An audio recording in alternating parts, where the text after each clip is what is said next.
rain came down like it meant something. Not the soft kind that whispers against windows, but the Arizona monsoon kind that hammers sheet metal and turns gravel into rivers and makes a man question every decision that put him on a motorcycle in the middle of nowhere at 9:47 on a Thursday night. Jake Hunter pulled his Harley under the awning of Maple's Diner and cut the engine. The sudden silence felt wrong, like the space between thunder and lightning where you're waiting for the world to crack open. He sat there for a moment, rain drumming the tin roof above him, and let the tension bleed out of his shoulders. 11 hours on the road. Flagstaff to Tucson and back again, delivering a package he hadn't asked about because asking meant knowing and knowing meant being responsible for something other than the weight of it in his saddlebag. He swung off the bike, pulled his helmet free, ran a hand through hair that had gone more gray than black sometime in the last 5 years without him noticing. 42 years old, 6'4", 240 pounds of muscle and scar tissue, and the kind of weariness that doesn't come from miles traveled, but from carrying things you can't set down. The vest he wore was black leather worn soft at the shoulders, patches across the back, that most people in Arizona recognized on sight. Hell's Angels, the Death Head, the Bottom Rocker. He'd been riding with the club for 17 years, long enough that the leather had shaped itself to his body like a second skin, long enough that he'd forgotten what it felt like to walk into a room and not watch it change. He pushed through the door. The bell above chimed, once bright and cheerful, completely unaware of the irony. The diner was small, maybe a dozen tables, a long counter, with stools bolted to the floor, the kind of place that served coffee and pie and didn't ask questions because the tips were better that way. It smelled like fryer oil and rain-soaked upholstery and something sweet he couldn't place. The room shifted when he entered. Not dramatically, not like a movie, just the small, inevitable reorganization of space that happens when a man who looks like Jake Hunter walks into a place where everyone else is trying very hard to be unremarkable. A couple in the corner booth stopped mid-sentence. A teenage kid at the counter turned, saw the vest turn back so fast he nearly knocked over his Coke. The waitress behind the counter, heavy-set woman in her late 40s with reading glasses, pushed up into graying hair, looked up from her order pad, and went very still for exactly half a second before reaching for the coffee pot like she needed something to hold on to. Jake had stopped registering these reactions 15 years ago. They were background noise now. The price of the patch, the cost of choosing a family that the rest of the world had decided was dangerous. He took the stool at the far end of the counter away from everyone and set his helmet on the seat beside him. The waitress came over. Her name tag said Carol. She poured coffee without being asked, hand steady enough that he respected it. "Just coffee for now," he said, voice low. The kind of quiet that comes from years of knowing that volume doesn't equal authority. "And whatever pie you've got, apple or peach." "Apple." She nodded and left, and he wrapped both hands around the mug and let the heat work its way through his palms. Outside, the rain kept doing what it was doing, and inside, the diner settled back into its rhythms, and Jake sat there and tried to remember the last time he'd felt like he belonged anywhere. It had been a long time. 15 years if he was counting. 15 years since he had worn a different kind of uniform, carried a different kind of authority, believed that the system worked if you just worked hard enough within it. 15 years since he had arrested a county commissioner's son for assault and watched his captain bury the case. 15 years since he'd refused to let it go and found himself on the wrong side of a department that valued loyalty over truth. He'd lost his badge, lost his marriage, lost his daughter who'd been 7 years old and who looked at him now like he was a stranger who'd stolen her father's face. The pie arrived.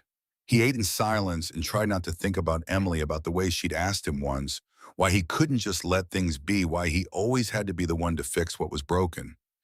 He told her it was because someone had to. She told him that someone didn't have to be him. She'd been right.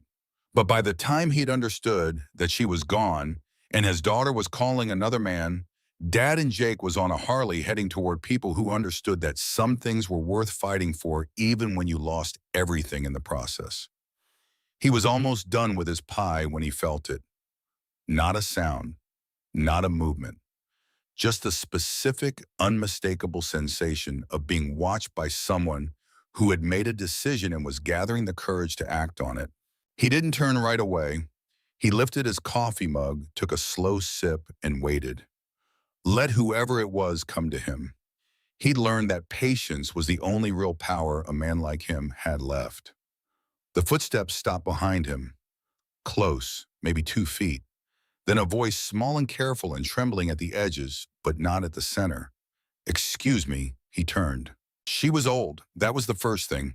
80-something, maybe older, with white hair pulled back in a bun that was coming loose at the edges and hands that were folded in front of her like a woman in prayer.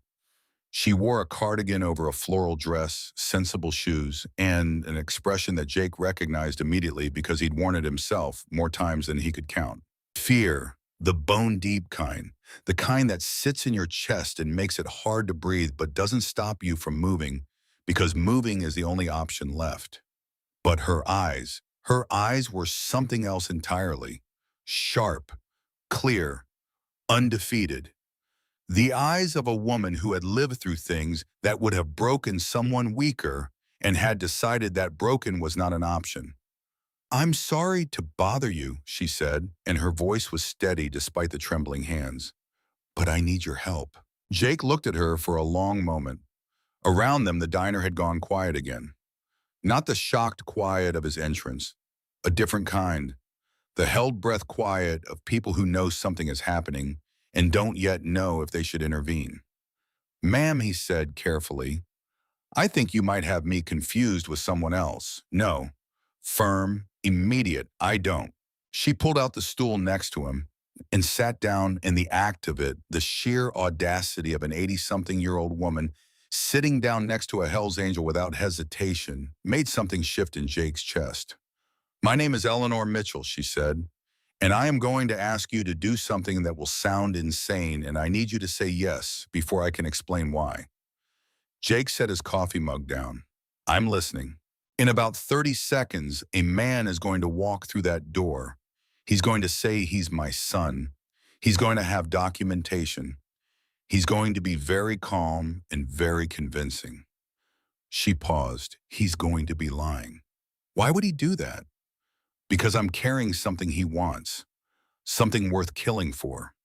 Her hands tightened in her lap, and he's already killed once to try to get it. Jake looked past her, scanning the room the way he'd learned to scan rooms when knowing who was where meant the difference between walking out or being carried out.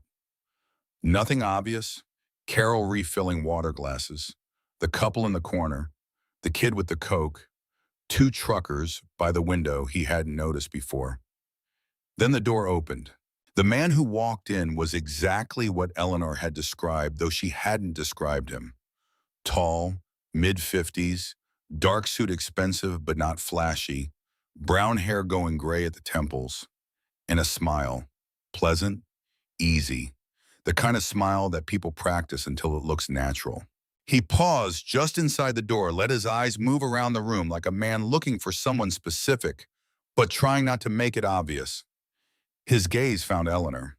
The smile didn't change. That was the thing Jake noticed. Most people, when they find who they're looking for, something moves through their face first. Relief, anger, recognition. This man's face didn't move at all. The smile just stayed exactly where it was. He came forward unhurried, smooth, like a man who had never once felt the need to rush, because things had always resolved themselves in his favor. He stopped on Eleanor's other side, placed one hand on the counter. Not touching her, not yet, but close. The specific kind of close that says I could. Eleanor, his voice was warm, concerned. The voice of a man playing a role he'd rehearsed. You had us all so worried.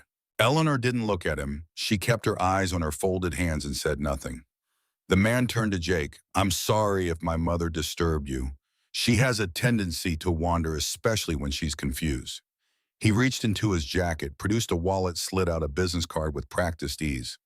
Martin Hale, I can assure you I'll take good care of her from here.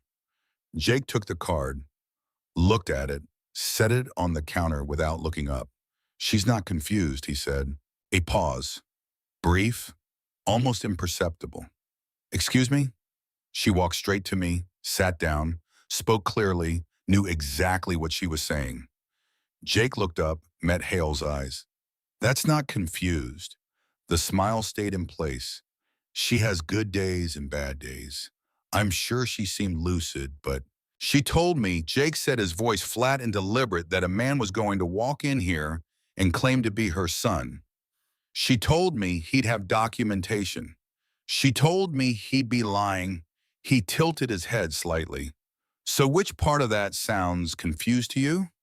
Something moved behind Martin Hale's eyes.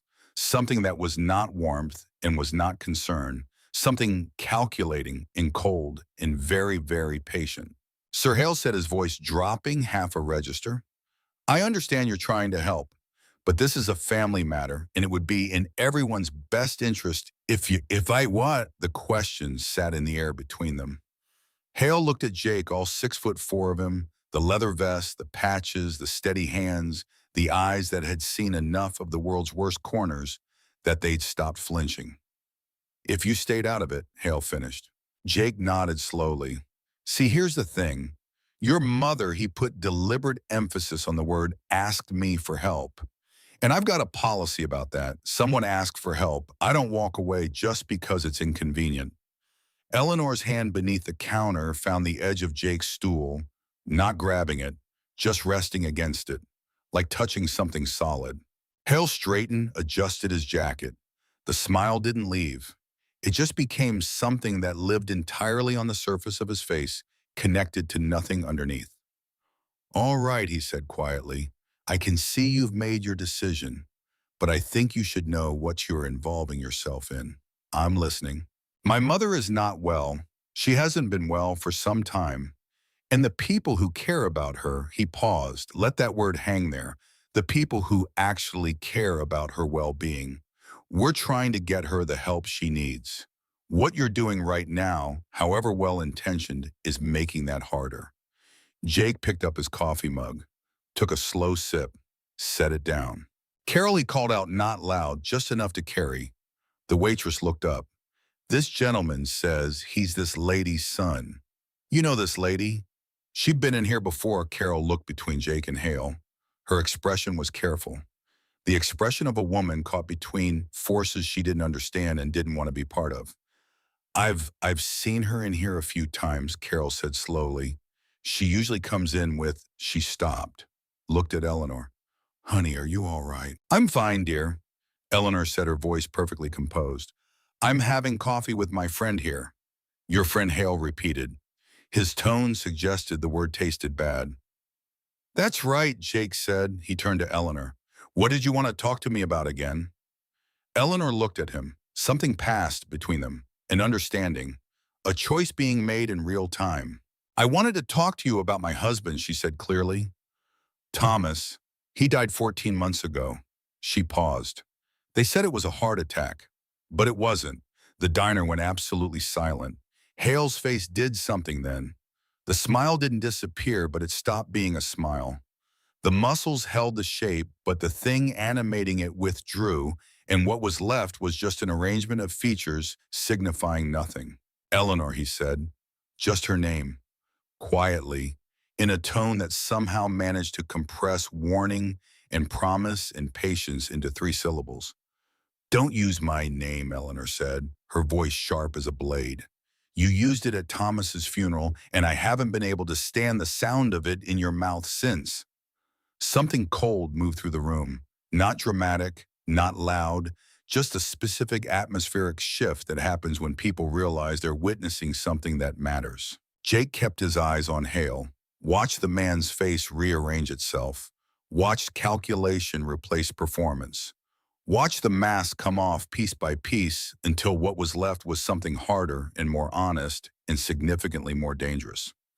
Mr. Hale glanced at the patches on Jake's vest, decided not to finish that sentence. I'm going to step outside and make a phone call. When I come back, I hope we can resolve this situation in a way that doesn't require complications. He turned and walked toward the door, pushed through it, and was swallowed by the storm outside. The diner breathed. Everyone who'd been holding their breath let it out at once, and the room filled with the small sounds of people trying to pretend they hadn't just watched something unfold that they didn't fully understand.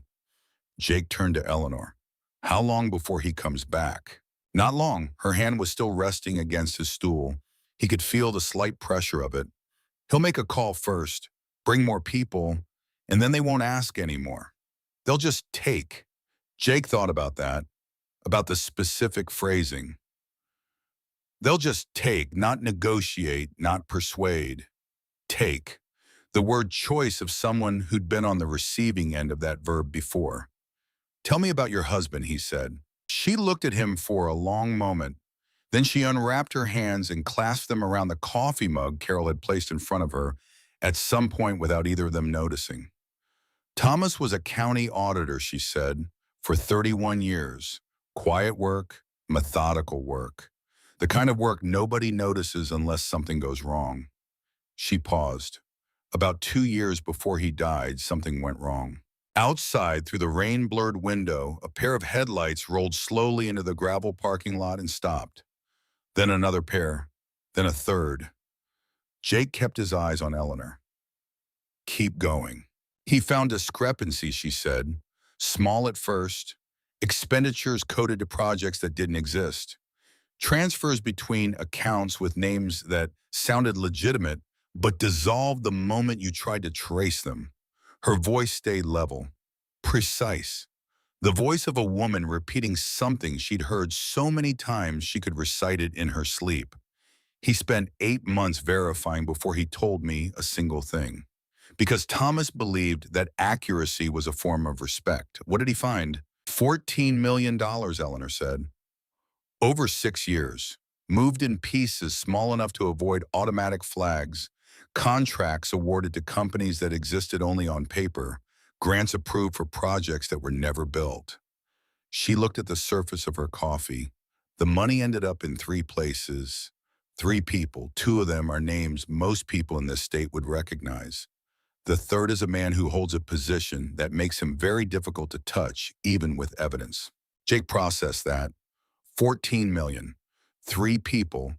2 politicians, if he was reading between the lines correctly, and a third with institutional protection. Where's the evidence now? He asked. Eleanor looked at him steadily. With me. He didn't react. Didn't let anything change in his expression. But internally, everything rearranged itself because that one answer transformed this from a frightened old woman fleeing bad people into something significantly more dangerous. She wasn't running because she knew something. She was running because she was carrying it. What form, he asked. A drive. Imprinted copies. Thomas made 3 sets of everything. He always said a single point of failure was the same as no backup at all. For the first time, something almost like a smile crossed her face. He was a very thorough man. Where are the other 2 sets? I mailed one to my attorney in Phoenix 3 days ago. Paul Henley. I don't know if it arrived safely. I haven't been able to reach him. The almost smile disappeared. The other was at our home in Scottsdale. I left before I could retrieve it. I don't know if they found it. Jake absorbed that. 3 copies, 1 mailed, 1 possibly compromised, and 1 sitting in this diner in the purse or pocket of an 89-year-old woman who'd been running for God knows how long. So what you're carrying right now, he said slowly, may be the only copy that still exists intact. Yes, she met his eyes, which is why I need to get it to someone who can do something with it. A federal agent, a prosecutor, someone outside the county system. She exhaled. I've been trying to get to Flagstaff for 2 days. Every time I stop somewhere with Wi-Fi to make contact, I look up and there they are again. 2 days. This woman had been running for 2 days, alone, at 89 years old, staying 1 step ahead of men in black SUVs with nothing but the evidence her dead husband had spent 8 months compiling. And she'd walked into this diner, looked around at every available option, and chosen him. Why me, Jake asked. He needed to hear it. She didn't hesitate. because everyone else in this room is hoping the problem goes away on its own. You're the only person here who looks like you've ever had to face something head on and deal with the consequences. She paused. I could see it the moment you walked in, the way you carry yourself. You're not afraid of consequences. Most people are. That's why they look away. Before Jake could respond, the diner door opened again. Not Martin Hale this time. Two men, both younger, mid-30s, both wearing jackets over button-down shirts. Business casual in the deliberately vague way that could pass as almost anything. One was stocky, built like someone who'd played football in high school and kept the weight on through sheer momentum. The other was leaner with a stillness about him that Jake recognized immediately as trained. They took a table near the door, not the counter. A table where both of them had sight lines to the entire room. Don't turn around, Jake said quietly to Eleanor. I know, she said. They're young, they're trying to look casual. They're not. How many? Two inside now. Three vehicles outside. She was still looking at her coffee. He does this. They wait until they have enough people, and then they don't ask anymore. Jake's phone buzzed in his pocket. He pulled it out, glanced at the screen. A text from Danny Reyes, one of his brothers from the club. You good?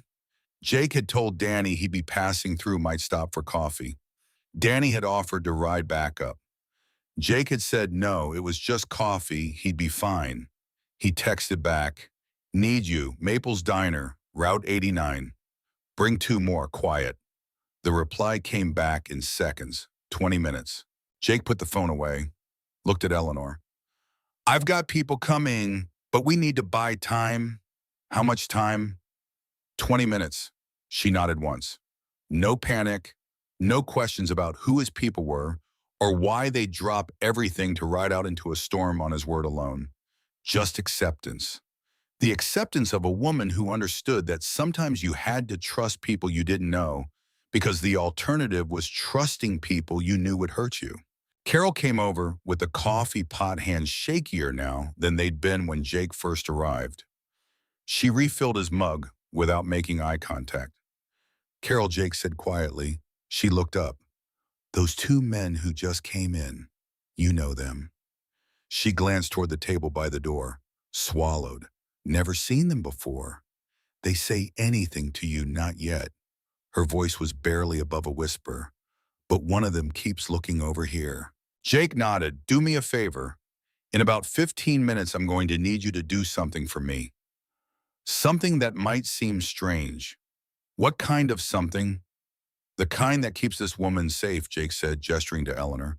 The kind that might cost you some trouble later, but the kind that's the right thing to do right now. Carol looked at Eleanor, really looked at her, at the trembling hands and the steady eyes and the cardigan that had seen better days and the quiet dignity of a woman who'd been through something terrible and was still here, still fighting.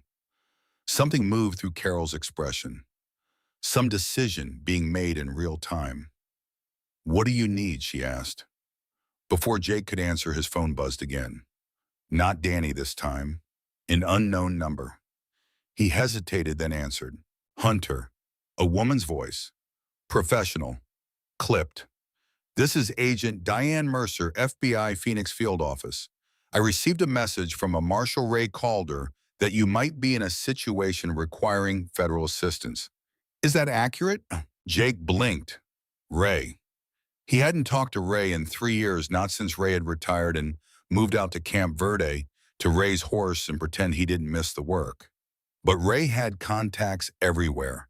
And if someone had reached out to Ray about Eleanor Mitchell, then someone had been trying to help her for longer than just tonight. It's accurate, Jake said. Can you speak freely? Not entirely, understood. I need you to answer yes or no. Are you with Eleanor Mitchell right now? Yes. Is she safe for the moment? Are there hostile parties present? Yes. A pause on the other end. Then I'm sending a unit to your location. ET, 35 minutes. Can you hold that long? Jake looked at the two men by the door, looked at the three vehicles outside. Did the math. We'll find out, he said. Mr. Hunter, I need you to understand something. If Eleanor Mitchell is carrying what we believe she's carrying, then the people looking for her are not going to stop, and they are not going to negotiate. Your best option is to get her out of that location into a secure area where we can facilitate a transfer. Working on it. Call this number if the situation deteriorates. We have assets in the area. The line went dead. Jake looked at Eleanor. FBI's coming. 35 minutes. That's longer than we have, Eleanor said. I know. The door opened again. Martin Hale walked back in, and this time everything about him was different. Not dramatically, not in a way most people would notice. But Jake noticed. The smile was gone. The performance was over. What walked through that door was something harder and more honest and significantly more dangerous than what had walked out. Hale came straight to the counter, didn't sit, just stood there looking down at Eleanor with an expression that was very calm and very final. Last chance, he said quietly. Come with me now, and this ends quietly. Everyone walks away. No one gets hurt. Eleanor looked up at him. My husband tried to do the right thing. It killed him. I'm not going to dishonor his memory by doing anything less. Hale's jaw tightened. You're making a mistake. The only mistake, Eleanor said, her voice steady as stone, was trusting people like you. Hale looked at Jake. You have no idea what you're involving yourself in. Probably not, Jake said. But I'm involved now. So either you leave or we wait here together until the people I called show up. Your choice. For a moment, Hale didn't move. Just stood there doing calculations behind his eyes. Then he reached into his jacket. Jake's hand went to his belt. Not fast, not aggressive, just ready. Hale pulled out his phone, held it up. I'm going to make a call, and then this situation is going to resolve itself one way or another. He turned and walked back outside. Eleanor's hand found Jake's, squeezed once. Her palm was cold. Thank you, she said quietly. Jake looked at this woman who'd been running for 2 days, who'd lost her husband to corruption and greed, who'd walked toward him in a room full of people who'd looked away, and he felt something shift in his chest, something that had been locked down for 15 years. Since Emily, since the badge, since the last time he'd believed that doing the right thing mattered. Don't thank me yet, he said. We're not out of this. Outside engines started, not leaving, just running, ready. And somewhere in the Arizona night, 3 motorcycles were cutting through the rain headed this way because Jake Hunter had made a call and his brothers were coming. Because that's what family did. Danny Reyes arrived 18 minutes later with 2 riders Jake recognized immediately.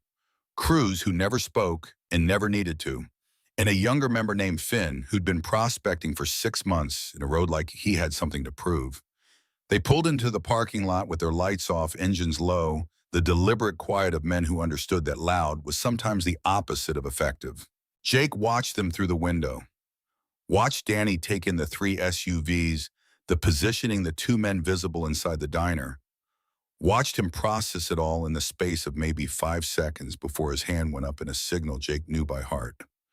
We see it. What do you need? Jake pulled out his phone, texted back. Back exit, service road.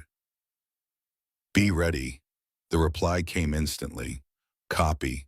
Eleanor was watching him with those sharp, steady eyes. Your people. Yeah. They're willing to do this for someone they don't know? Jake looked at her. They're willing to do this because I asked. That's how it works. She absorbed that. Nodded once. Thomas used to talk about men like you. Men who kept their word even when it cost them something. He said they were rare. He was right. The 2 men by the door were watching them now, not even pretending otherwise. One of them had his phone out typing something.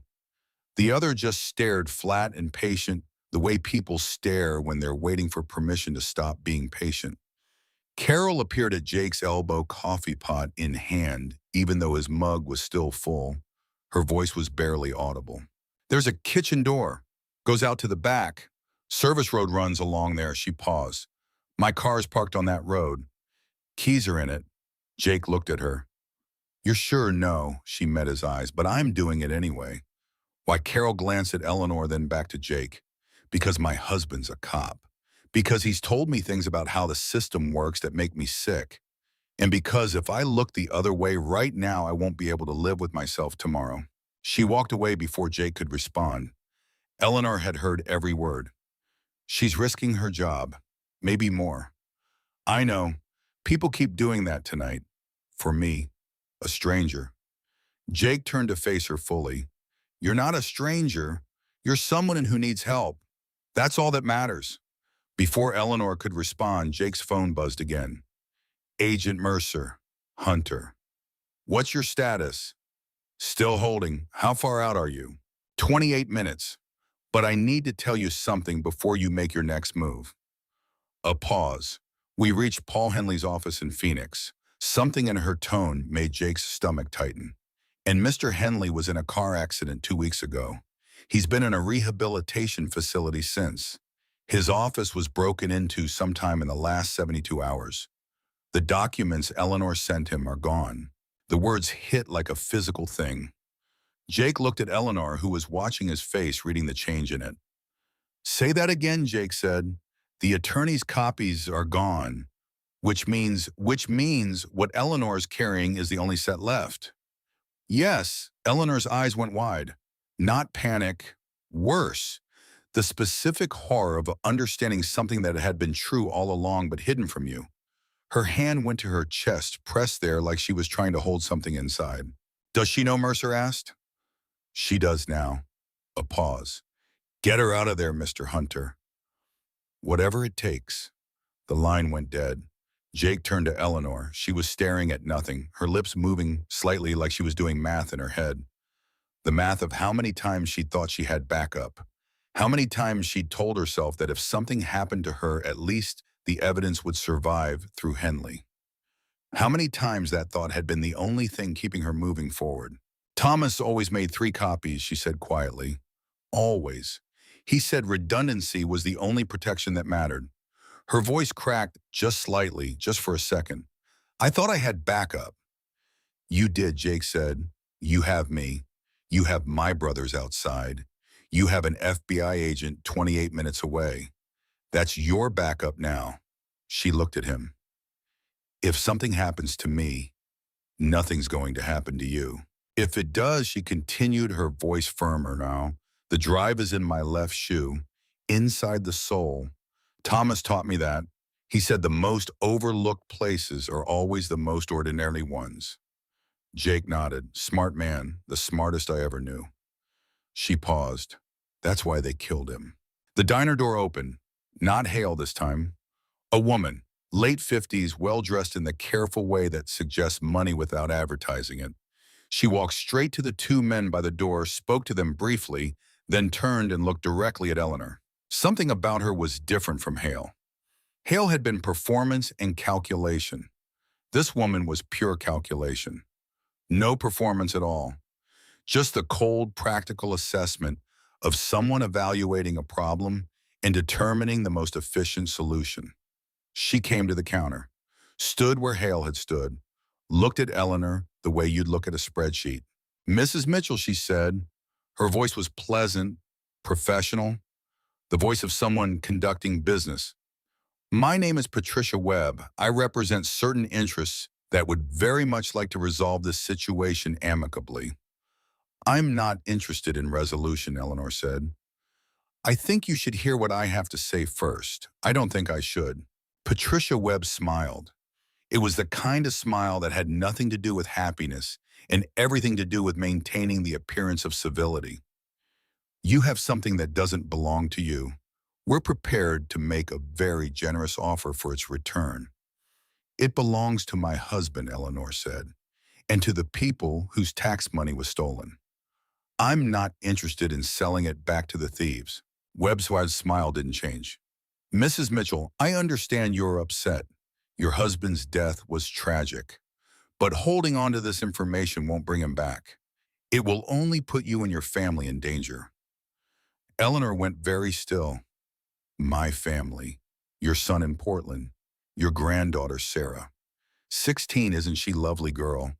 Would be a shame if something happened to her because you refused to be reasonable. Jake moved before he thought about it. Not threatening. Just a shift in position that put him slightly between Webb and Eleanor. A reminder that Eleanor wasn't alone. Webb noticed, assessed him the same way she'd assessed Eleanor, dismissed him just as quickly. "This doesn't concern you," she said. "You just threatened a 16-year-old girl." Jake said quietly, "That concerns me. I didn't threaten anyone. I simply pointed out a reality. The world is dangerous. Accidents happen, especially to people connected to those who make poor choices." Eleanor's breathing had changed, short, rapid, the beginning of panic. Jake put his hand on her shoulder, steady and warm. "Breathe," he said quietly. "She can't touch Sarah. She's in Portland. With your son, she's safe." "You don't know that," Eleanor whispered. "I do, because threats like that are about fear, not capability. If they could get to Sarah, they wouldn't warn you about it. They just do it." Webb's smile finally disappeared. "You're making this more difficult than it needs to be."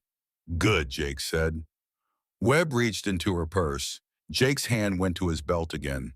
She pulled out a phone, held it up so Eleanor could see the screen. It was a photo. A teenage girl with dark hair and Eleanor's eyes wearing a school uniform standing outside a building that looked like it could be a high school. Recent. Maybe taken yesterday. Eleanor made a sound. Small. Broken. The sound of a woman's worst fear confirming itself. "Sarah's fine," Webb said calmly, "and she'll stay fine, as long as you make the right choice." Jake looked at the photo, looked at Webb, felt something cold and final settle into his chest. "Carol," he called out, "call the police. Tell them there's a woman in here threatening a child." Carol picked up the phone behind the counter. Her hands were shaking, but she was dialing. Webb laughed, actually laughed. "The police, do you have any idea who you're dealing with?" "Yeah," Jake said. "I've got a pretty good idea. You're someone who thinks money and connections make you untouchable. Someone who's never had to face consequences because you've always been able to pay someone else to face them for you." He leaned forward slightly. "But right now in this diner, you're just someone threatening a kid. And that makes you the kind of person I have no problem putting through a wall." Webb's expression didn't change, but something shifted behind her eyes, a recalculation. She looked at the two men by the door. Some signal passed between them. Then she looked back at Eleanor. "You have until midnight. After that, I can't guarantee your family's safety." She turned and walked out.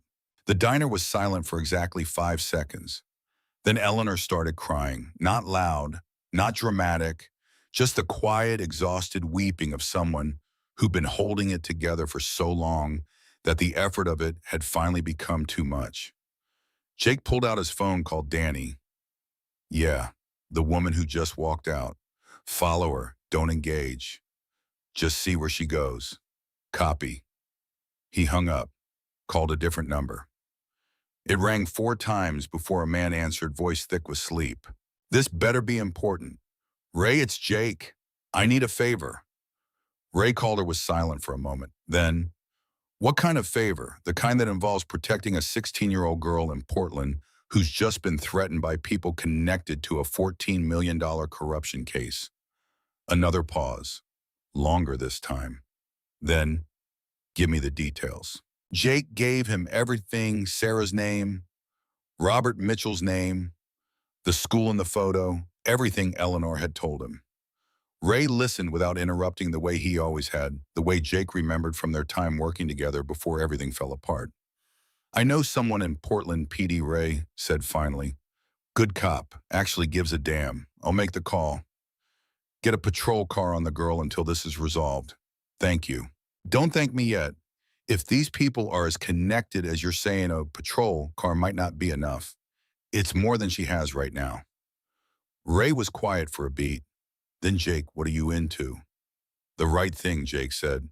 "For once, that's what I was afraid of." A pause. "Be careful. The right thing has a way of getting people killed." "I know."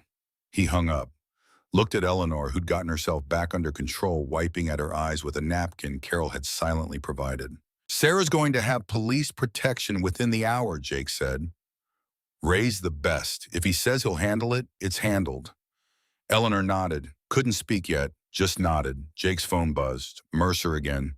"I just got a call from Portland PD. Someone requested protection for Sarah Mitchell. Was that you, friend of mine? Good call. I'm coordinating with them now.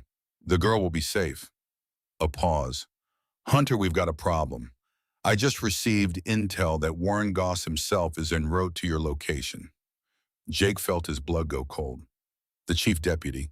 Yes, which means this has escalated beyond what I initially assessed. Goss doesn't personally involve himself in operations unless the stakes are catastrophic. Another pause. You need to get Eleanor out of there now, not in 20 minutes. Now, copy that. He looked at Eleanor. Time to move. She stood without hesitation. Whatever fear she'd felt was buried now, pushed down beneath that extraordinary will. She picked up her purse, straightened her cardigan, and looked at him with those steady eyes. Where are we going? Out the back. My people are waiting. They moved toward the kitchen. Carol intercepted them halfway, pressed her car keys into Jake's hand. Blue Civic, Service Road, go, Carol. Go? She said firmly. I'll handle whatever comes next. Jake wanted to argue, wanted to tell her she didn't have to do this, but there wasn't time, and Carol's expression said she'd already made her choice and wasn't interested in being talked out of it. They pushed through the kitchen door. The young cook looked up, saw them, started to say something, then apparently decided that whatever was happening was above his pay grade and went back to the grill. The back door had a push bar.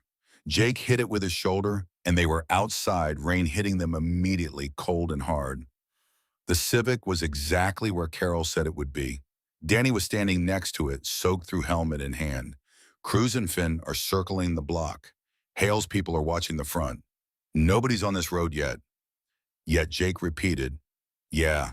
Danny looked at Eleanor. Ma'am. Young man, Eleanor said, inclining her head slightly, somehow maintaining dignity, despite being drenched and terrified. Danny almost smiled. Let's get you somewhere safe. Jake got Eleanor into the passenger seat, closed the door, turned to Danny. I need you to do something for me. Name it. Go back to the chapter house. Get Marcus. Tell him I need him to contact every friendly badge he knows and start making noise about Warren Goss. Nothing official, just questions. Enough to make Goss know that people are paying attention. You think that'll slow him down? I think it might make him think twice about doing something stupid in public. Danny nodded. Consider it done. He was on his bike and gone before Jake could say anything else. Jake got into the Civic, started the engine. Eleanor was sitting very still, hands folded in her lap, staring straight ahead. Your granddaughter's going to be fine, Jake said. You can't promise that. No, but I can promise that Ray Calder doesn't make promises he can't keep. And he promised, she nodded. Still didn't look at him. Thomas used to say that the hardest part of doing the right thing wasn't the doing. It was watching the people you love pay the price for it. Jake pulled onto the service road, lights off, moving slow. He was right. He usually was. She finally turned to look at him. Why are you doing this? You don't know me. You don't owe me anything. Jake thought about that. Thought about Emily asking him the same question 15 years ago. Why do you have to be the one to fix what's broken? Thought about his daughter, who barely spoke to him anymore because he'd chosen principle over family. Because he said, finally, I spent 15 years being the guy who walked away. And it cost me everything. So now when someone asks for help, I don't walk away. Even if it costs me something. Especially if it does. Eleanor was quiet for a long moment. Then your wife left you. It wasn't a question. Yeah, because you tried to do the right thing. Yeah, and you're still trying. Jake pulled onto the highway heading east, away from the diner, away from Hale and Webb, and whatever else was coming. I don't know how to do anything else. Eleanor reached over and put her hand on his arm. Just rested it there. An old woman's hand, wrinkled and spotted and trembling, slightly but steady in its intent. Thomas would have liked you, she said. And Jake, who hadn't cried in 15 years, felt something hot and sharp behind his eyes. They drove in silence for 10 minutes before his phone rang. Mercer, where are you? Route 89, heading toward Camp Verde. Good. I've arranged for a secure location. Ray Calder's property. He's expecting you. A pause. Hunter. I need to tell you something else. We've been monitoring communications. Goss made a call 20 minutes ago to a Senator Williams. Do you know that name? Jake glanced at Eleanor. Her face had gone white. Mrs. Mitchell knows it, he said. Eleanor's voice was barely audible. David Williams. He and Thomas were friends. College roommates. He came to our wedding. Mrs. Mitchell Mercer said, her voice gentle but firm. Senator Williams is one of the 3 names on your husband's list. Eleanor made a sound, not quite a gasp, not quite a sob, something in between. The sound of a betrayal so complete that it doesn't have a proper vocabulary. He spoke at Thomas's funeral, she whispered. He told me Thomas was the most honest man he'd ever known. A pause. He looked me in the eye and said that. Jake's hands tightened on the wheel. Mercer, how deep does this go? Deeper than we initially thought. Williams has been making calls for the last hour. To judges, to county officials, to media contacts. He's building a narrative that Eleanor is mentally unstable, that the documents are fabrications, that this is a tragic case of a widow who can't accept her husband's death. Can he make that stick if he gets ahead of the evidence? Yes. Which is why I need those files tonight, not tomorrow. Tonight. We're 20 minutes from Ray's place. I'll have agents there waiting. We'll do the transfer immediately. A pause. Mrs. Mitchell, if you're listening, I need you to understand something. The people you're up against, they're not just corrupt. They're organized. They have resources. They have relationships. And they will use every single advantage they have to discredit you and bury this evidence. Your husband knew that. That's why he was so careful. That's why he made 3 copies. Eleanor's voice was steadier now, harder. Then let's make sure his care wasn't for nothing. Yes, ma'am. The call ended. Jake looked at Eleanor. You okay? No, she said simply, but I will be. After this is done. After they're held accountable. She paused. David Williams looked me in the eye at my husband's funeral and lied to me. I'm going to look him in the eye in a courtroom and tell the truth. And then we'll see which one of us the jury believes. Jake almost smiled. Remind me never to piss you off. Too late for that, young man. You've already involved yourself in my mess. I'm very pissed off that you felt you had to. This time he did smile. Fair enough. They were 15 minutes from Ray's property when Danny called. Jake, we got a problem. Talk to me. That woman who came into the diner, Patricia Webb. We followed her, like you said. She went straight to a private airfield outside Scottsdale. There was a jet waiting. She's gone. Gone where we don't know. But here's the thing. Right before she got on the plane, a car pulled up. Black sedan, county plates. A man got out. They talked for maybe 2 minutes. Then she left. What did the man look like? Mid-60s, gray hair, wearing a sheriff's department jacket? Warren Goss. It had to be. Did you get a plate on the sedan? Better. I got a photo. Sending it now. Jake's phone buzzes. He pulled over, looked at the image. A man in profile gray hair, strong jaw, the particular bearing of someone who had spent a lifetime in uniform. And behind him, just visible through the car window, a badge. Chief Deputy Warren Goss. Jake forwarded the photo to Mercer, then pulled back onto the road. That's evidence, Eleanor said, that he met with her, that they're working together. It's circumstantial. They could claim it was coincidental. Nothing about this is coincidental. She looked out the window at the dark highway. Thomas knew that. He knew they'd claim coincidence, claim misunderstanding, claim anything except the truth. That's why he documented everything. Every meeting, every transfer, every lie.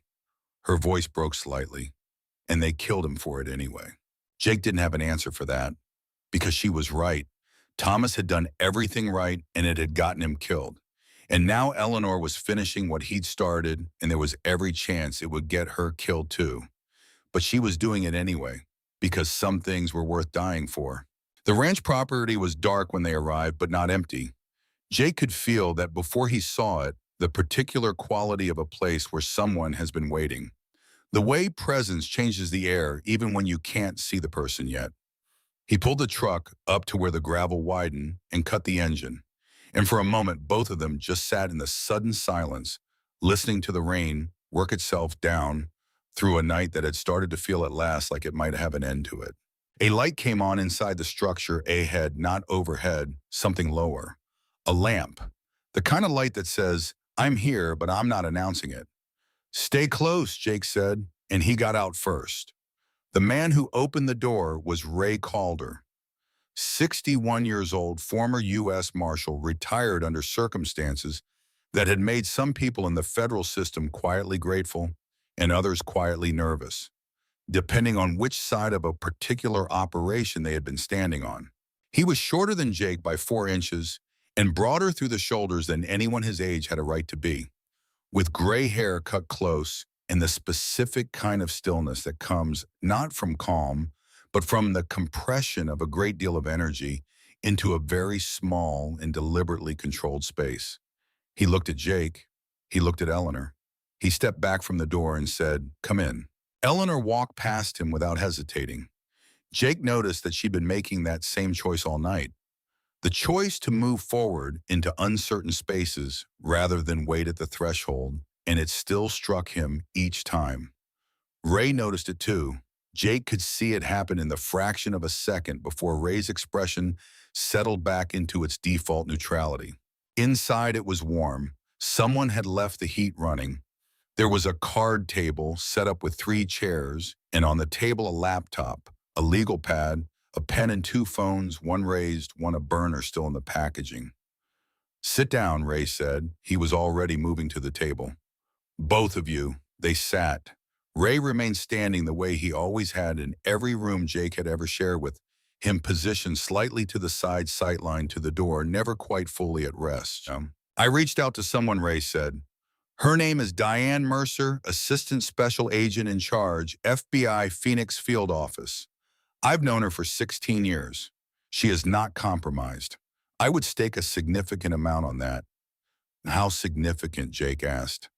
"My life, which I've done before, so the offer carries some weight." He looked at Evelyn. "She wants to speak with you directly tonight before any material is transferred." Eleanor's hands were on the table folded. She hadn't taken off Danny's jacket that someone had draped over her shoulders at some point. "That's reasonable," she said. "She'll want to verify the chain of custody on the evidence. She'll want to know how it was collected, who had access, and what Thomas's methodology was." "Thomas's methodology was impeccable," Eleanor said. "There was no defensiveness in it, just precision. He was a county auditor for 31 years. Documentation was his first language." Ray looked at her for a moment. Something in his expression shifted, not softened exactly, but adjusted, like a man who had walked into a situation expecting one thing and found another. "All right, the call is set for 20 minutes from now. That gives you time to—" He gestured vaguely at the room, at the general condition of 2 people who had been running through a storm for the better part of an evening. Eleanor stood, straightened the jacket over her shoulders like she was adjusting a blazer before a board meeting. "I don't need 20 minutes, she said. "I've been preparing for this conversation for 14 months. Ray blinked. Then he looked at Jake with an expression that said very clearly, without words, "Where did you find this woman?" Jake said nothing, just pulled out his chair and sat back. Ray made the call at 11:22.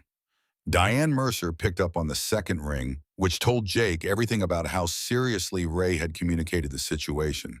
Senior federal law enforcement does not pick up on the second ring at 11:20 at night for a routine matter. She picked up because she'd been waiting for it. Her voice came through the phone speaker, measured and clear. "Mrs. Mitchell, this is Agent Mercer. I've been briefed on the outline of your situation. Before we go further, I need to ask you some questions. Some of them may feel intrusive. I need you to understand that the intrusiveness is necessary." "I understand," Eleanor said. What followed was 22 minutes of the most methodical, precise, and completely unsentimental interview Jake had ever witnessed. Mercer asked about Thomas's employment history, his specific role and access within the county auditor's office, the timeline of when he'd first noticed the discrepancies, who he'd spoken to, and in what order, how the documentation had been created and stored, and exactly when and how Eleanor had come to be in possession of the primary drive. She asked about the woman in Prescott who died 3 weeks ago. She asked about Robert's phone call. She asked about Martin Hale by name. And there was a pause before she said that name. A short, controlled pause that told Jake that Hale was not unknown to Diane Mercer. Eleanor answered everything completely without hesitation, without embellishment, without a single unnecessary word. She laid it out the way Thomas must have laid things out in sequence, with precision, with the confidence of a woman who had been listening to a thorough man for 6 decades and had absorbed his method the way you absorb someone's accent when you've lived inside it long enough. When she finished, there was a silence on the line. Then Mercer said, "Mrs. Mitchell, the name you haven't said yet. The third name, the one your husband traced the money to beyond the politician and the developer."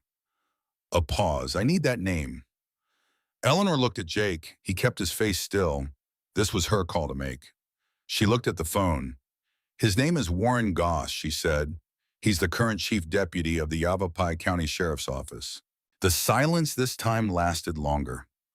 Ray, who had been standing against the wall with his arms crossed and his face arranged in the careful blankness of a man who had heard many things and registered few of them, visibly uncrossed his arms. Slowly, like a man whose body had responded before his mind gave it permission.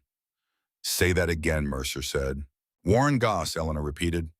Thomas had 11 months of documentation on him specifically. Account transfers, contract approval chains, communications. Thomas believed Goss was not only a recipient, but the architect. The politician and the developer were beneficiaries. Goss was the mechanism. Jake heard Ray exhale through his nose quietly, almost inaudible. Warren Goss, chief deputy of a county sheriff's office. The man who supervised law enforcement, who had access to information about ongoing investigations, who could direct resources and attention toward or away from whatever he chose. Mrs. Mitchell Mercer said her voice was controlled, but something had changed in the quality of it. A kind of concentrated weight that wasn't there before. "I need you to understand what you've just said and what it means for the next steps." "It means," Eleanor said quietly, "that we can't use any law enforcement channel in this county or possibly in this state, depending on who Goss has relationships with." "That is correct." Thomas understood that. He was trying to reach a federal contact when he died. A pause. He didn't make it in time. "He made it eventually," Mercer said, and there was something in her voice then. Not sentiment, not performance, but something genuine and precise and quietly furious. "He made it through you." Eleanor looked down at the table for exactly 2 seconds. Then she looked back up. "What do you need from me?" "The drive scanned copies transmitted securely to my office tonight. I want the originals in my hands within 48 hours, and I want you in a secure location until I can arrange a formal protective detail that bypasses the county system entirely." A pause. "Can Mr. Hunter facilitate that?" Jake leaned toward the phone. "I can." "Good." Another pause. "There's one more thing, and I need to ask it now before we go any further." She hesitated, the first hesitation in the entire call. "Mrs. Mitchell, the name Martin Hale. When you said it to Ray, he passed it along to me. I pulled what I could in the last 20 minutes. A pause that felt like the space before something falls. "Martin Hale is not private security. He is an attorney. He has a practice in Scottsdale that is legitimate on paper, but his firm represents clients that are connected 2 removes to Warren Goss' private financial interests." She stopped. "Let that breathe. What I'm telling you is that this is not just a few bad actors protecting stolen money. This has organizational depth. There are layers." Ray said from the wall. "How many layers?" Mercer said. "At least 2 above Goss." The room absorbed that. Jake had known on some level from the moment Eleanor said 2 names you'd recognize. He'd known when Hale walked in with 3 vehicles already in position. He'd known when the east side of the service road got covered faster than it should have. But knowing a thing in pieces and hearing it said plainly are 2 different experiences. And this one landed differently, heavier, more specific, with the particular gravity of something that has a shape now and can't be put back into abstraction. "Above Goss," Eleanor said slowly. Thomas suspected that. He didn't have documentation for it. He said the money trail went cold at Goss because Goss was very good at being the last traceable layer. "He may have been right," Mercer said. But what you're carrying is enough for Goss.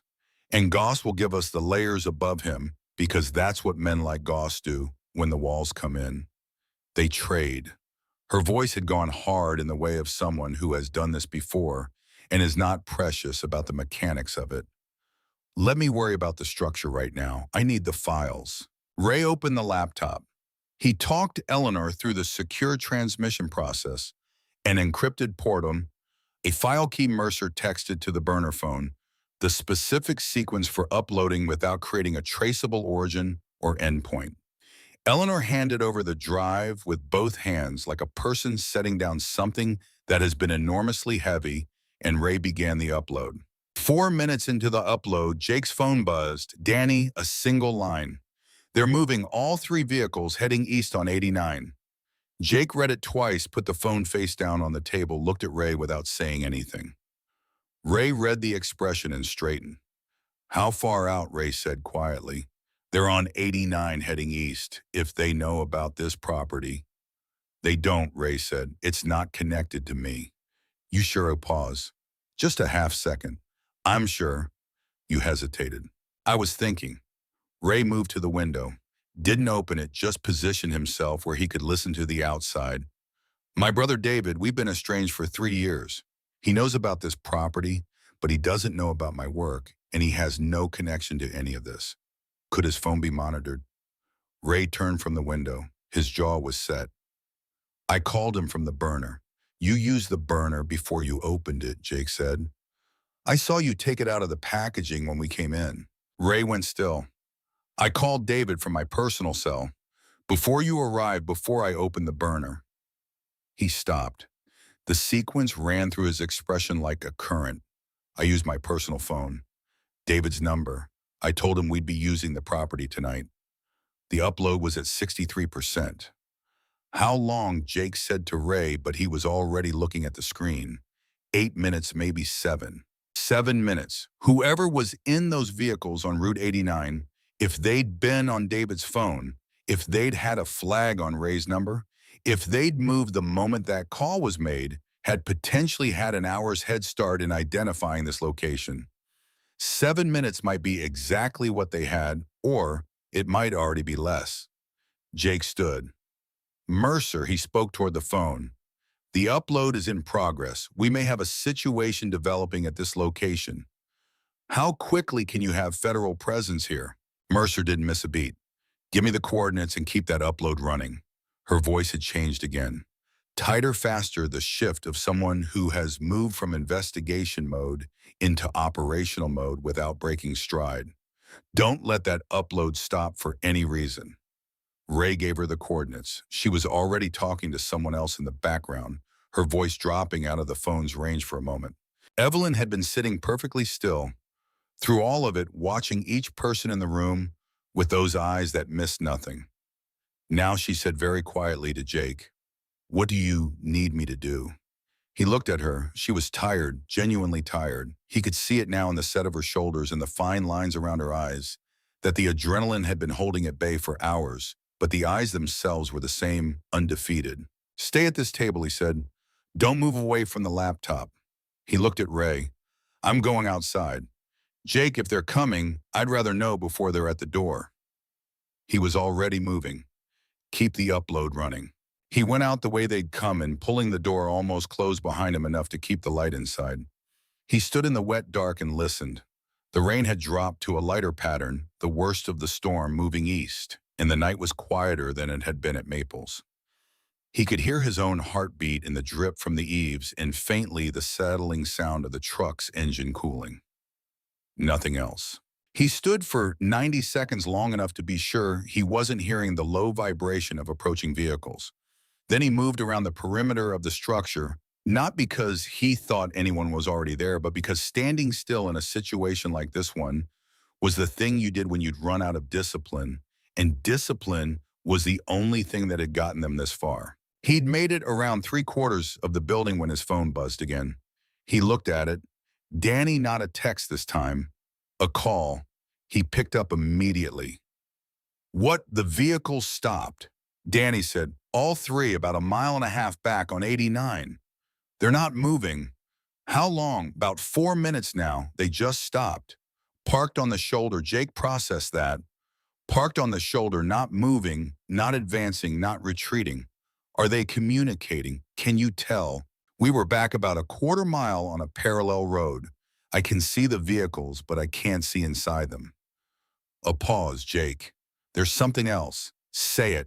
About 5 minutes before they stopped, another vehicle joined them coming from the opposite direction. It pulled up, sat for maybe 90 seconds, then left again, going west. What kind of vehicle? Black sedan. Different from the SUVs, smaller.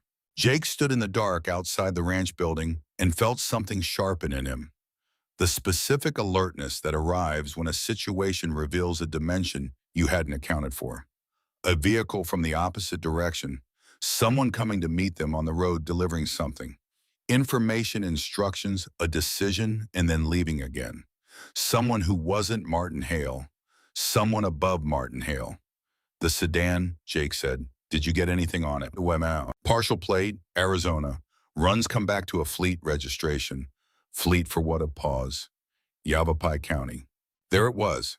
Warren Goss himself or one of his people had driven out to personally redirect the operation, had pulled up to those three vehicles on the shoulder of Road 89, delivered new information or new orders, and turned around and gone back west, back toward the county, back toward the position of a man who was never going to appear at a roadside confrontation because men like Warren Goss never got that close to their own work. But the vehicles had stopped, which meant whatever Goss had delivered, whatever he'd said in those 90 seconds on the shoulder of a highway in the rain, had resulted in a pause. Not a retreat, a pause. The kind that happens when someone decides to wait for a better moment rather than commit to a move that might fail. Danny Jake said, "Don't take your eyes off them. I'm not going anywhere." He went back inside.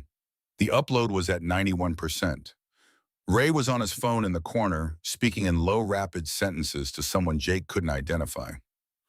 Eleanor was at the table, hands folded, eyes on the screen, watching the progress bar, with the focused patience of a woman who had spent her professional life helping people find things they needed and understood that the last 10% always took the longest. "They've stopped," Jake said. Ray looked up. Stopped where? Mile and a half back on 89. Something redirected them. He paused. Goss sent someone. Sedan from County Plates met them on the road left after 90 seconds. Ray's expression did the thing it did, went through something and came out the other side without showing what happened in between. He pulled them back or redirected them. Why would he pull back now? They know the approximate area. Because Jake said, slowly working it out as he said it, the upload is almost done. And if Goss has anyone watching federal communications even loosely, he may know that Mercer's office made contact. And if the evidence reaches federal hands before his people get here, he stopped. Let it complete itself. It changes what he can accomplish by getting here, Ray said. Right. A confrontation that results in arrest with a completed federal upload is worse for Goss than letting it go tonight and working the political angle. Men like him have lawyers who can fight evidence. They can't fight evidence plus a federal assault charge. The upload hit 100%. The bar went green. Eleanor closed her eyes for exactly 3 seconds. Then she opened them. "Is it there?" she asked. Ray checked the screen, checked his phone where a confirmation message from Mercer's secure line had just arrived. "It's there," he said. She looked at the drive still in the laptop's USB port. She reached over and took it out carefully, held it in her palm for a moment the same way she had held it in the truck. Not like a weapon, not like a trophy, like something that had been waiting a long time to be delivered somewhere. "Thomas," she said very quietly. Not to Jake, not to Ray, just the name said plainly into the room. Nobody spoke. Then Mercer's voice came back through the phone. "Mrs. Mitchell, I have the files. My team is processing them now. I have 2 agents approximately 19 minutes from your location. They will take you to a secure facility tonight." A pause. "I want you to know that what you've delivered tonight, the scope of it, the documentation, this is not a small thing. This is years of work your husband completed under circumstances that I cannot begin to." She stopped herself. the professionalism pulling itself back into place. He would have been an important witness. He was an important man, Eleanor said simply. Yes, Mercer's voice was quieter now. He was. Jake moved to the window. The vehicles on the highway hadn't moved. Danny's people were still out there in the dark, maintaining their position on the parallel road.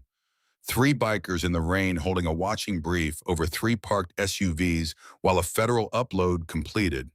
And a woman in a ranch building held a thumb drive that contained her husband's final 14 months of work. His phone buzzes. Danny again. This time just 4 words. They're leaving. Going west. Jake stared at those 4 words for a long moment. Then he looked up and said, "They're gone." Ray straightened. All three heading west. He thought about why. The upload was done, but they couldn't know that yet. Unless Mercer, he said toward the phone, did your office send any communication in the last 5 minutes that might have flagged on a monitored channel? A pause, we sent a secure acknowledgement to your location. How secure? Another pause longer this time. Theoretically unmonitored, but if Goss has federal communications compromised to any degree, he'd know the upload completed. Jake said, and he'd know federal presence is inbound. Yes. Which meant Goss had made his calculation the same one Jake had suspected. Cut the loss retreat to defensible legal ground and fight it from there. It was a smart move for a man in his position. It was also, Jake understood, with a cold clarity, not the end of anything. A man like Warren Goss did not simply absorb a blow like this and recalibrate quietly. He redirected. He regrouped. He used whatever time and access and influence he still had to complicate, to delay, to cast doubt. The evidence was in federal hands, but the fight it would take to turn that evidence into consequences, that fight was just beginning. He looked at Eleanor. She was watching him with the steady, knowing expression of a woman who had arrived at the same conclusion 3 seconds earlier. "This isn't over," she said. It wasn't a question. "No," Jake said. "But it started." He paused. And starting was the part that almost didn't happen. She looked at him for a moment. Something moved through her expression, something he couldn't quite name. Something in the neighborhood of gratitude, but older and quieter than that word usually carried. "It happened because you said yes," she said. Jake looked at the space where his coffee mug would have been if they were still in a diner on Route 89. He thought about the apple pie he hadn't finished. He thought about the specific way she'd stood behind him, trembling and steady at the same time, and whispered a thing that didn't make sense to anyone who didn't understand what fear plus courage actually looks like when they're in the same body at the same moment. "You walked toward me," he said, "in a room full of people who walked away. That's not nothing." She considered that. Thomas used to say that the direction you move in a frightening moment is the truest thing about you. Outside somewhere on the access road, the first pair of federal headlights appeared moving through the dark at a speed that said arrival without urgency. The particular cadence of people who know the crisis has passed its sharpest point, but understand that careful still matters. Ray moved to the door. "That'll be Mercer's people," he said. Jake stayed where he was. Eleanor stayed where she was. Both of them looking at that first approaching light, and neither of them speaking, because there was a quality to this moment that talking would ruin the specific, exhausted, bone-deep relief of something that was supposed to have been stopped at every stage but hadn't been. A man who'd spent 8 months building a case, a woman who'd spent 14 months carrying it, and one night on a rain-soaked Arizona highway where something that was supposed to stay buried had finally irrevocably broken the surface. The federal agents knocked twice and Ray opened the door. And Eleanor Mitchell, who had not cried once in the entire duration of this night, finally let her breath out in a way that was not quite crying either, but was the sound a person makes when they've been holding something enormous for longer than any person should have to. And the thing is finally at last in someone else's hands. The two federal agents were a man and a woman, both in their 30s, both carrying the specific economy of movement that comes from years of walking into rooms where something bad has already happened and something worse might still. The woman introduced herself as Agent Torres. The man said nothing, just took a position near the door and kept his eyes moving. Torres looked at Eleanor the way professionals look at people they have been briefed on, with recognition but without familiarity, which is its own kind of respect. Mrs. Mitchell Torres said, "Agent Mercer sends her regards. Are you injured?" "I'm tired," Eleanor said, which is different. Torres almost smiled. "Yes, ma'am. We have a vehicle outside. We'd like to get you to the Phoenix office tonight if you're able."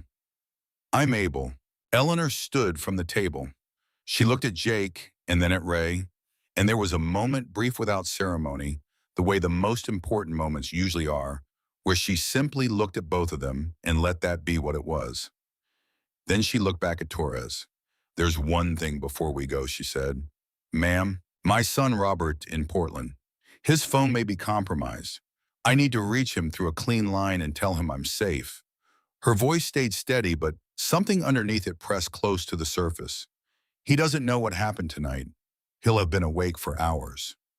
Torres reached into her jacket and produced a phone. "Use this. It's clean." Eleanor took it with both hands. Dialed without hesitating, it rang twice. And then a man's voice strained with the specific exhaustion of someone who has not slept and will not sleep until this call arrives, said Mom. "I'm all right, Robert," she said. "I'm safe. I'm with federal agents." A pause. "I'm sorry you had to wait." A sound came through the phone that was not quite a word, more like the release of something that had been held for too long, under too much pressure. "Mom, I didn't know I called your phone and it went straight to." "I know. I'll explain everything." "Not tonight, but everything." She paused. "Are you all right?" A short, slightly broken laugh. "Am I all right, Mom?" Robert, "Yes, I'm all right. Yes." His voice pulled itself back together. "Are you really safe, truly?" "Truly," she said, and the word carried the full weight of what it had cost to be able to say it. "Go to sleep. I'll call you in the morning." She handed the phone back to Torres. Her hands, for the first time all night, weren't perfectly still. There was a fine tremor in them that she didn't try to hide. Not the trembling of fear, but the trembling of something finally released, like a fist that has been clenched for so long that opening it takes conscious effort and the muscles shake from the memory of the holding. Jake watched her and said nothing. She turned to him. "Thank you," she said. It was not the performative gratitude of a person going through emotions. It was direct, simple, the way people speak when they mean something so completely that decoration would only reduce it. Jake looked at her. "You did the hard part," he said. 14 months of it. You did the part that made the rest possible. Don't minimize that. She paused. "You did the part that made the rest possible." He didn't argue with her. He'd learned over the course of about 4 hours in her company that arguing with Eleanor Mitchell on a matter she'd made her mind up about was an exercise with a predetermined outcome. Torres was moving them toward the door gently, professionally, the way agents move people when urgency exists but panic doesn't serve it. Ray held the door. The night outside had gone quieter, the rain down to a presence rather than an assault, and the air had that particular quality of Arizona after weather clean and cold and vast, like the sky has been emptied out and refilled with something new. At the door, Eleanor stopped. She turned and looked at Jake one more time. Something in her expression had changed. The operational focus that had carried her through the night was still there, but behind it now something else was visible. Something older and less guarded. The face of a woman who has just survived something that she wasn't entirely sure she would survive and is allowing herself for exactly one moment to know it. "He would have wanted to thank you himself," she said. Jake understood immediately who she meant. He was quiet for a second. "He did the work," he said finally. "I just moved it down the road." Her eyes held his. "That's all any of us can do," she said. Then Torres guided her gently forward and the door closed, and the sound of the federal vehicle's engine starting up carried through the night, and then faded east toward Phoenix, toward a field office, where 14 months of a careful man's work was already loading onto secure servers and beginning the long, complicated, necessary process of becoming justice. Ray stood beside Jake in the doorway, both of them listening to the engine sound disappear. "She's going to be all right," Ray said. It wasn't a question. Yes, Jake said. She is. A pause. Goss isn't done. Ray said no. Men like that, when they lose the first engagement, they regroup. They lawyer up. They start calling in favors from the people who owe them. They look for procedural angles, chain of custody challenges, anything they can use to attack the evidence. Ray's voice was flat and factual. The voice of a man who has watched this exact sequence play out before and carries a specific permanent anger about it that he's learned to speak about without showing. It could take years. I know, Jake said. You okay with that? Jake thought about the question. He thought about Eleanor's hands on her coffee mug. He thought about the pressed together lips and the perfect posture and the way she'd said Thomas's name in that ranch building, like dropping flowers on a grave that had been unmarked for too long. What Goss does next, Jake said, isn't my department. Getting her to the point where she could hand it over, that was my department. He paused. She got it there. That's what counts. Ray nodded slowly. Mercer's good, he said. If anyone can hold it together through a protracted legal fight, it's her. Jake didn't respond to that. He was thinking about something else. The thing he hadn't said out loud yet. The thing that had been sitting in the back of his mind since the moment on the highway when Danny's text arrived telling him the vehicles had gone west. Goss hadn't sent someone to deliver a retreat. He'd sent someone to deliver a calculation. And men like Goss didn't make calculations that ended in walking away. They made calculations that ended in positioning. He'd withdrawn from tonight's particular field, but the calculation itself was ongoing, which meant Eleanor Mitchell would need that federal protection to hold and hold well for longer than one night. He pulled out his phone, texted Danny 3 words. Stay in state? The reply came back in 11 seconds. Already planned on it. He put the phone away. Ray was watching him. Your people staying around? Ray asked. Some of them. Jake looked at the dark road that led back to the gate. She's going to be in Phoenix. We've got members in Phoenix. Ray said nothing for a moment. Then, that's not something the club usually does. The club does what the situation calls for, Jake said. This situation calls for it. Another pause. Then Ray said something he clearly hadn't planned to say. Something that came up from a deeper place than his professional vocabulary usually reached. You know what I thought when you first called me, before I knew anything about what was happening tonight? He stopped, considered. I thought Jake Hunter calling me at 11 p.m. from an unknown number means someone's in serious trouble. And then I thought whoever that someone is, they picked the right person to call. He paused. I was right. Jake looked at him. I didn't do anything you wouldn't have done, maybe, but I wasn't there. Ray moved back inside. Coffee's on. You want some before you ride out? Jake looked at his watch. 12:41 a.m. He thought about the highway ahead of him, the long dark miles back toward wherever the chapter was, gathering the cold air and the wet road and the particular sensation of forward motion that had always been for him the closest thing to processing that existed. Yeah, he said, I'll take some coffee. They sat at the card table for 20 minutes. 2 men who had known each other across the specific geography of favor and trust and shared history that exists between people who have been in serious situations together, drinking coffee and saying relatively little. Ray told him that Mercer had already initiated a formal request to bypass county law enforcement channels in all communications related to the Mitchell case, citing credible evidence of internal compromise. That had taken her approximately 40 minutes from the moment Eleanor said Warren Goss's name. Jake thought about that. 40 minutes for a federal agent who had been awake past midnight to initiate a process that would take months to fully resolve, and felt something that was not quite admiration and not quite relief, but lived in the space between them.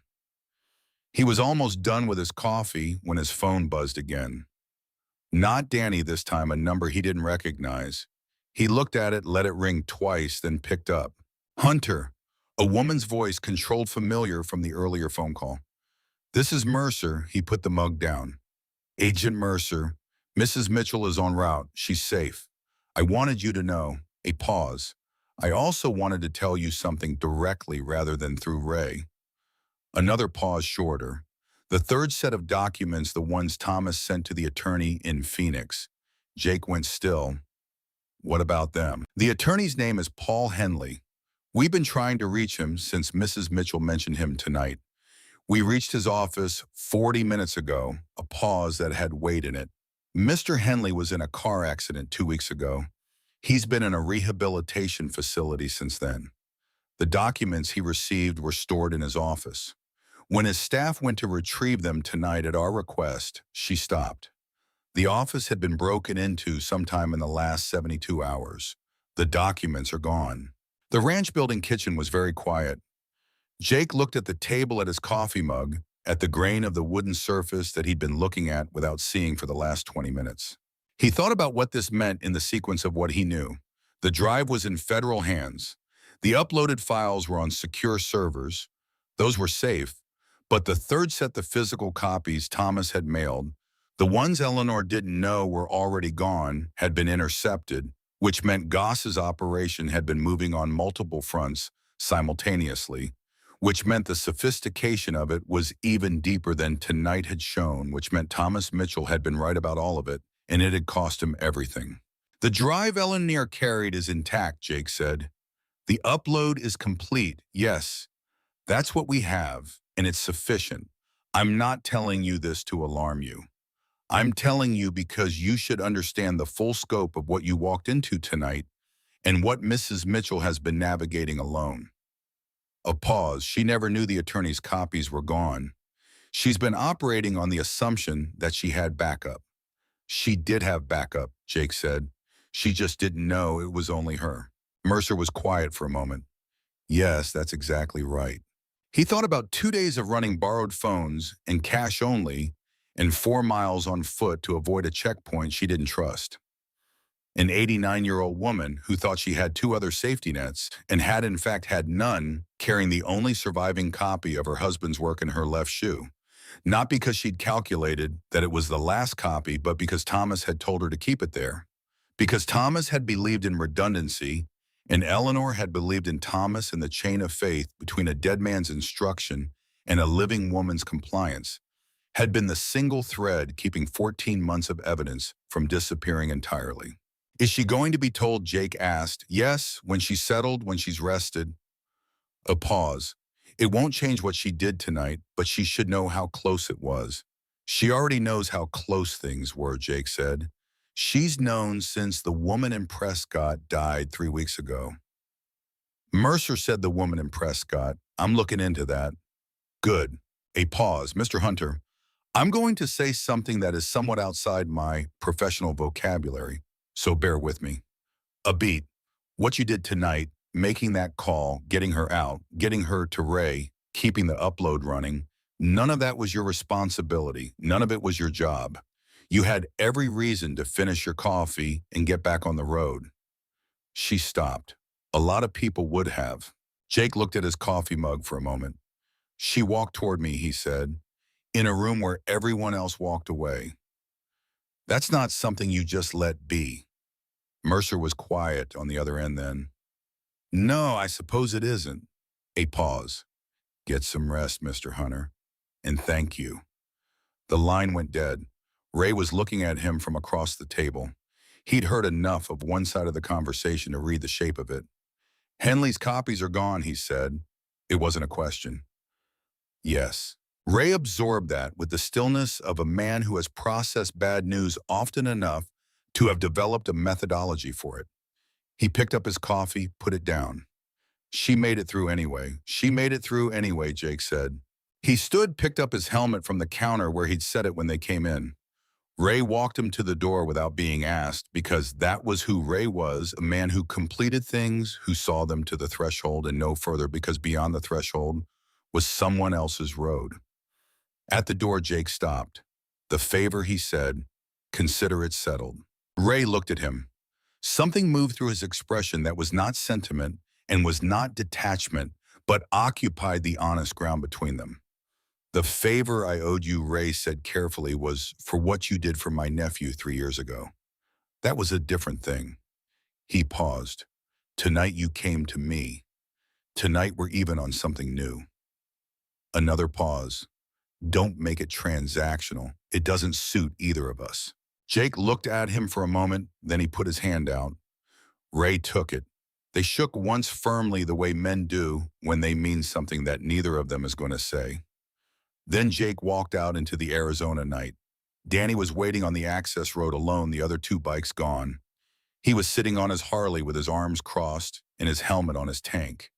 And when Jake came out, he didn't say anything. Just watch Jake get to his bike, check it over, put his helmet on. She get out safe, Danny asked. She's in federal custody heading for Phoenix. Good. Danny picked up his helmet. Chapter staging in Prescott tonight. Becoming Jake swung onto the bike, sat for a moment with his hands on the bars, feeling the familiar geometry of it. The weight, the balance, the particular sense of potential that a motorcycle gives you when the engine is off and the road is ahead, and all the things that happen behind you are for this moment exactly that. Behind you. Yeah, he said. I'm coming. He started the engine. The sound of it rolled out across the quiet post-storm dark and bounced off nothing and disappeared into the enormous Arizona sky. And Danny started his bike a half-second later, and together they moved down the access road toward the gate that Jake had driven through 3 hours ago, carrying an 89-year-old woman and the evidence of a dead man's courage. He hit the gate, worked the combination 4-0, same as it had always been, and pushed through onto the county road and then onto the highway. And then he opened the throttle, and the night took him.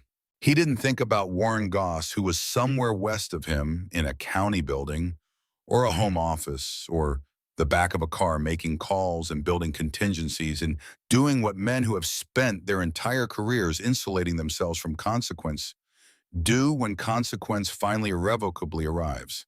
That fight was going to be long and legal and ugly, and people with the right tools were handling it. He didn't think about Martin Hale, whose careful smile and county fleet sedan and staged vehicles had been the visible surface of something that went up further than anyone in that diner had known to look. Mercer would find the layers. That was what Mercer was for. He thought about Thomas Mitchell, who had been a county auditor for 31 years, and who had found something he wasn't supposed to find, and who had spent 8 months verifying it with the patience of a man who believed that accuracy was a form of respect, and who had gone to the wrong person with the right information and died 6 weeks later with a heart attack he'd never had a history of, and whose evidence had survived him because he had believed in redundancy and his wife had believed in him. He thought about Eleanor in a federal vehicle heading toward Phoenix, who would arrive at an FBI field office and sit across from Diane Mercer and spend the next several hours going through everything one more time in complete, accurate detail, because that was who she was and who Thomas had loved and who had walked across a diner floor toward the most intimidating man in the room because she had run out of safe choices and decided that safe was no longer the measure of things. She had walked toward him, and he had said yes. The highway was empty and long and dark, and the air coming off the desert after the storm was the cleanest thing Jake Hunter had breathed in years, and the engine beneath him carried its note steady and true. And somewhere behind him, a gate swung shut on a night that would not be forgotten by any person who had lived it. And somewhere ahead of him, the chapter was gathering in Prescott. And somewhere in Phoenix, a woman was telling the truth for the last time to the people who finally had the power to do something with it. None of them had planned any of this. Not the biker who wanted pie and coffee and to be back on the road by midnight. Not the retired marshal who still answered calls at 11 p.m. because some things don't stop with the badge. Not the FBI agent who picked up on the second ring. Not Danny Reyes, who'd gotten a 4-word text and ridden out into a storm without a second question. None of them had been assigned to this night. They had simply been the people who were there and who chose each in their own way across the span of a few hours on a rain-soaked Arizona highway to do the thing that the moment required. That is the truth about courage that no one tells you at the beginning. It doesn't announce itself. It doesn't wait for the right circumstances or the right person or the right equipment. It arrives in the middle of ordinary nights in roadside diners and ranch buildings on unmarked county roads, wearing the clothes it happened to have and doing what it can with what's in front of it. Thomas Mitchell had known that. He'd known it for 31 years, and he'd proved it with 8 months of meticulous work, and he'd paid for it with his life. And on a night in Arizona in a diner on Route 89, an 89-year-old woman had made sure it counted. The road opened up ahead of Jake, long and straight, and lit by nothing but his own headlight, and the stars breaking through the last of the cloud cover above. And he rode into it without slowing because that was the only direction there was. Forward, always forward. 6 months passed like water through a canyon, slow and inevitable, and wearing everything down to its essential shape. The legal machinery ground forward with the specific patience of systems built to outlast individual lives. Grand juries convened. Indictments were issued. Warren Goss was arrested on a Tuesday morning at his home in Prescott Valley by federal agents who'd coordinated the timing specifically to avoid any county law enforcement presence. The news made it to the evening broadcast within 3 hours, and by nightfall the story had metastasized into the kind of scandal that ends careers and redefines how people think about institutions they'd previously trusted. Senator David Williams resigned 11 days after Goss's arrest, citing health reasons that no one believed and everyone accepted because the alternative was a trial that would have taken down half a dozen other officials with him. The resignation was the trade. Mercer had been right about that. Men like Goss didn't go down alone when the walls came in. They took deals, they gave names, they traded their way to smaller cells in shorter sentences. The third name on Thomas Mitchell's list is the developer Marcus Webb fought. He had the money for it, the kind of legal team that could turn a straightforward corruption case into a 3-year marathon of motions and appeals and procedural challenges. But the evidence Thomas had compiled was too thorough, too specific, too methodically documented to be buried under lawyering. Webb's trial was set for the following spring. Eleanor Mitchell testified before a grand jury in late September. Jake heard about it through Ray, who heard about it through Mercer, who called him specifically to tell him that Eleanor had walked into that room with the same steady composure she'd carried through everything else, had answered every question with precision, and had walked out 2 hours later, having given testimony that the prosecutors described as airtight. Jake didn't see Eleanor during those 6 months, didn't call, didn't reach out.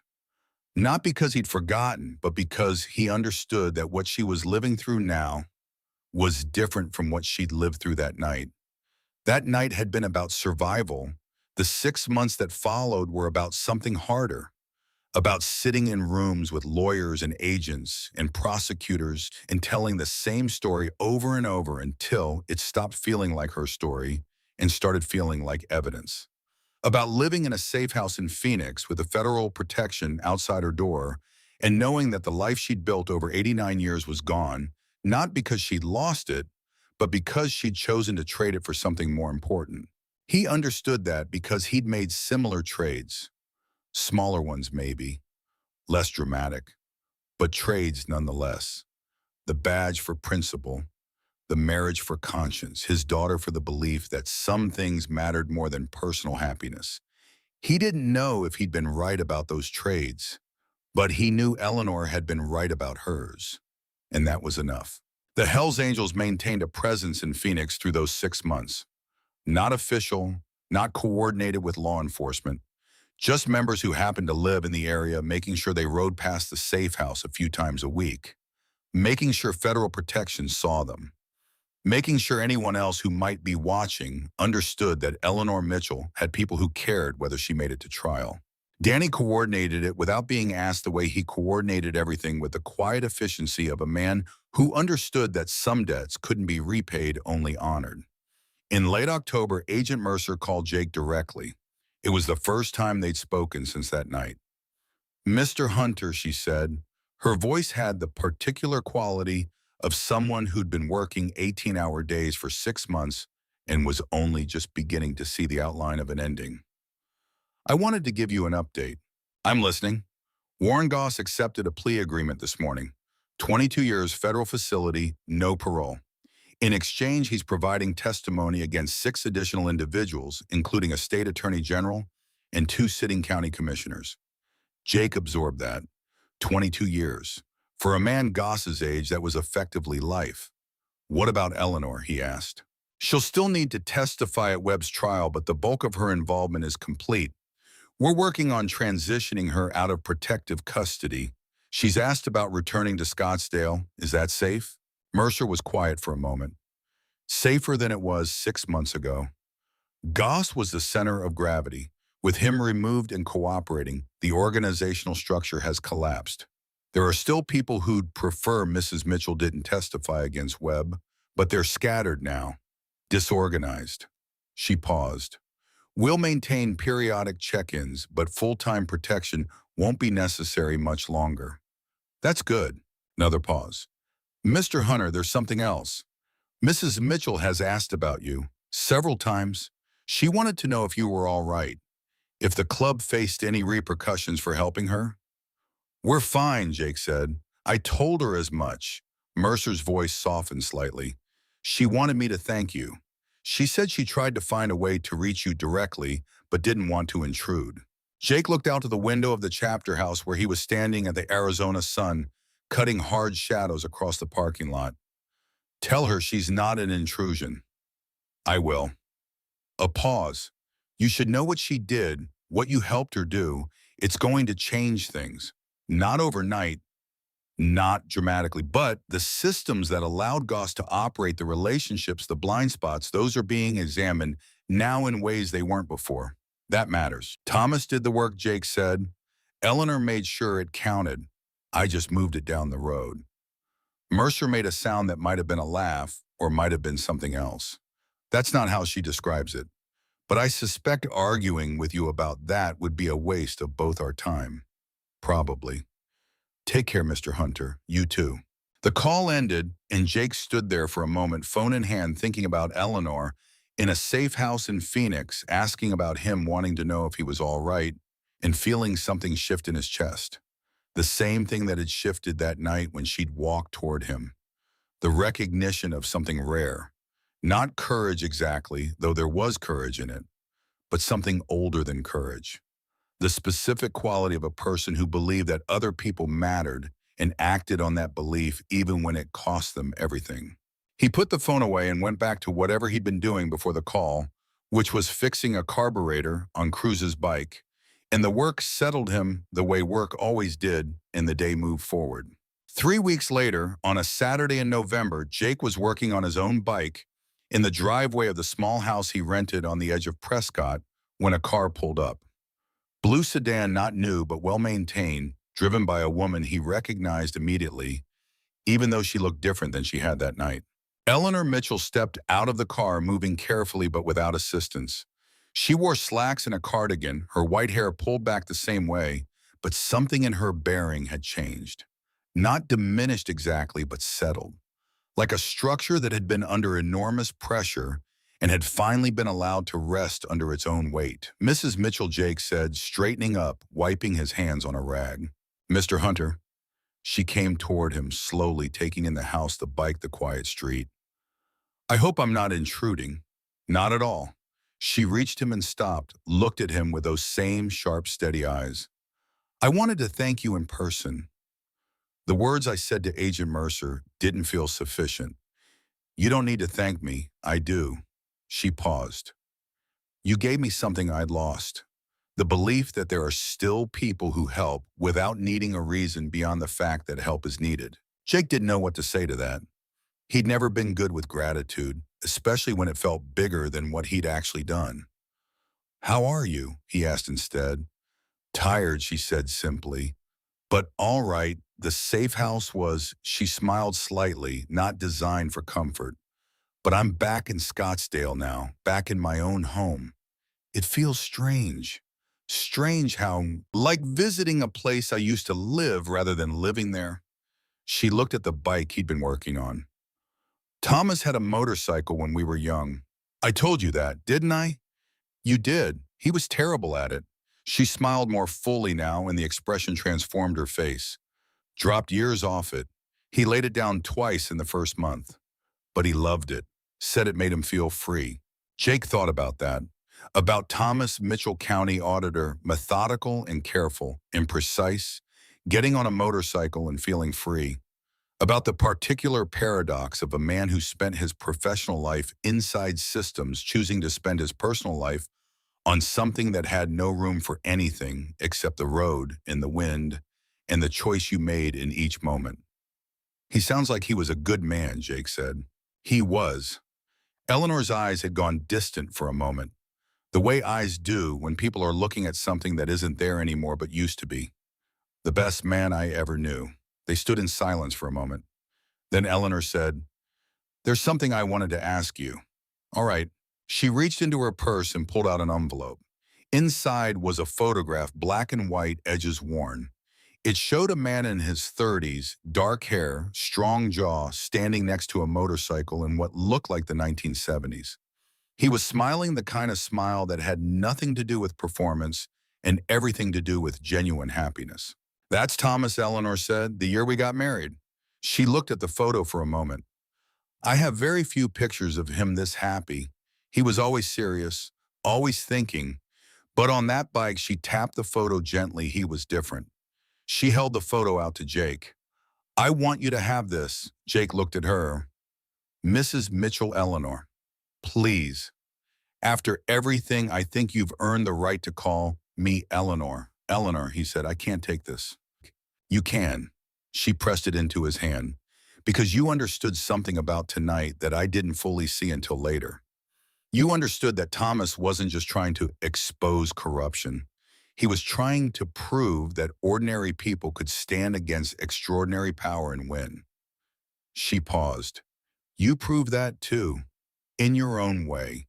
And I think Thomas would have wanted you to know that someone remembered, that someone cared enough to finish what he started."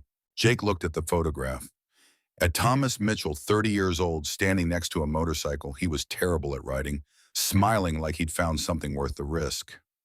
He took the photo. "Thank you," he said quietly. Eleanor nodded. Then she reached into her purse again and pulled out a small card. "This is my number. If you're ever in Scottsdale, or if you just want to talk, please call." She paused. "I don't have many people left who understand what those months were like, what that night was like. It would be nice to talk to someone who was there." Jake took the card. "I will." She smiled. "Good."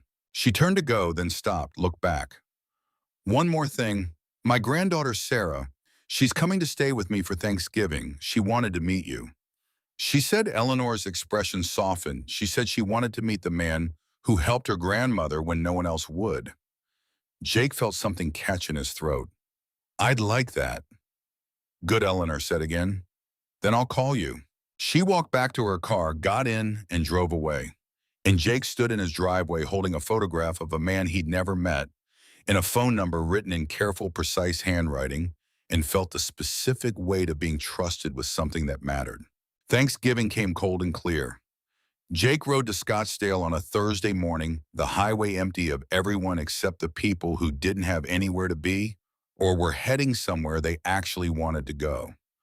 The ride took 2 hours, and he spent most of it thinking about nothing, which was the point of riding. To empty out, to let the engine and the road do the thinking. Eleanor's house was in a quiet neighborhood, modest but well-kept, the kind of place where people stayed for 30 years and knew their neighbors' names. She answered the door wearing an apron in the same steady expression she'd worn through everything else. "Mr. Hunter," she said, then caught herself. "Jake." "Eleanor, come in. Please." He stepped inside. The house smelled like turkey and something sweet he couldn't place. Pie, probably. The living room was furnished simply, everything clean, and ordered photographs on the walls of people Jake assumed were family. Thomas appeared in several of them, older versions of the man in the photograph Eleanor had given him, always with the same serious expression, always standing slightly to the side like he was more comfortable observing than being observed. "Sarah's in the kitchen," Eleanor said. "She's been nervous about meeting you all morning." "She doesn't need to be nervous. I told her that." Eleanor smiled. She didn't believe me. They walked through to the kitchen. Sarah was standing at the counter, 17 years old, dark hair pulled back in a ponytail, wearing jeans and a sweater that looked like it might have belonged to her grandmother. She looked up when they entered and her eyes went wide. "You're Jake," she said, "and you're Sarah." She came around the counter, stopped a few feet away, clearly wanting to say something but not sure how to start. Finally, she just said, "Thank you for helping my grandmother." For she stopped, looked at Eleanor, for making sure she was okay. "Your grandmother did the hard part," Jake said. "I just helped her get where she needed to go." "That's not how she tells it," Sarah said. "She told me you stood between her and some really bad people and didn't even know her." Jake looked at Eleanor. She was watching them both with an expression that was hard to read. Not quite pride, not quite relief, something that lived in the space between. "Your grandmother walked into a diner and asked a stranger for help," Jake said. "That takes more courage than anything I did." Sarah considered that. Then she said, "Can I ask you something?" "Sure." "Were you scared that night?" Jake thought about it, about Hale walking in with his practiced smile, about the two men by the door, about the three vehicles in the parking lot, about the moment when he'd had to decide whether to walk away or stay. "Yeah," he said, "I was scared. But you stayed anyway." "Yeah." Sarah nodded like he'd confirmed something she'd needed to hear. "Grandma said you would say that. She said the people who say they're not scared are usually lying." "Your grandmother's right about most things," Jake said. They had dinner at a table Eleanor had set with care, the kind of care that comes from a lifetime of hosting meals and understanding that the ritual of it matters as much as the food. Turkey and stuffing and mashed potatoes and green beans and rolls that Sarah had made herself, slightly lopsided but edible. Eleanor said grace, a short, simple prayer that thanked God for safety and family and the people who show up when they're needed, and Jake, who hadn't prayed in 15 years, found himself meaning the amen. They ate and talked about small things. Sarah's school, Eleanor's plans to volunteer at the library again once Webb's trial concluded, Jake's work at the chapter house. Nobody mentioned Thomas directly, but he was there in the way he's always there for people who loved him, present in absence the ghost, at every table where his chair sits empty. After dinner, while Eleanor and Sarah cleaned up, Jake walked outside. The night was cold and clear, stars thick overhead, the way they only get in the desert when you're far enough from city lights. He stood in the driveway looking up and thinking about everything that had happened in the 6 months since that night on Route 89. About the trades people make, about the cost of doing the right thing, about whether any of it actually mattered in the long run, or if it was just people making themselves feel better by pretending their choices had weight. He didn't have an answer for that. He suspected no one did. The door opened behind him. Sarah came out wrapped in a jacket that was too big for her. "Grandma's making coffee," she said. "She wanted to know if you take cream or sugar." "Black's fine." She nodded but didn't go back inside. Just stood there looking at the same stars he'd been looking at. After a moment, she said, "I was scared they were going to hurt her. When I found out what was happening, when the police came to my school and told me I had to go with them because someone had threatened me." She wrapped her arms around herself. "I didn't understand what was happening. I thought maybe my dad was hurt or something. And then they told me it was about Grandma, and I just..." She stopped. "You thought you were going to lose her," Jake said. "Yeah, but you didn't." "No," she looked at him, "because of you and your friends and the FBI lady and Mr. Calder." She paused. "Grandma said there were a lot of people who helped." "There were." "Why?" Sarah asked. The question wasn't challenging. It was genuine. "Why did all of you help someone you didn't even know?" Jake thought about how to answer that, about how to explain to a 17-year-old girl that sometimes the only thing that makes sense in a senseless world is helping when you're asked, even when it costs you something, especially when it does. Because he said, "Finally, your grandmother asked." And when someone asks like that, when they've run out of every other option and they're asking because asking is the last thing they have left, you don't say no. Not if you're the kind of person who can live with yourself afterward. Sarah absorbed that. Then she said, "I want to be like that. Like her. Like you. Someone who doesn't walk away." "Then you will be," Jake said. She nodded, stood there a moment longer, then said, "Coffee's probably ready," and went back inside. Jake followed a minute later. Eleanor was sitting at the kitchen table, 3 mugs poured steam rising in the overhead light. She gestured to a chair and he sat.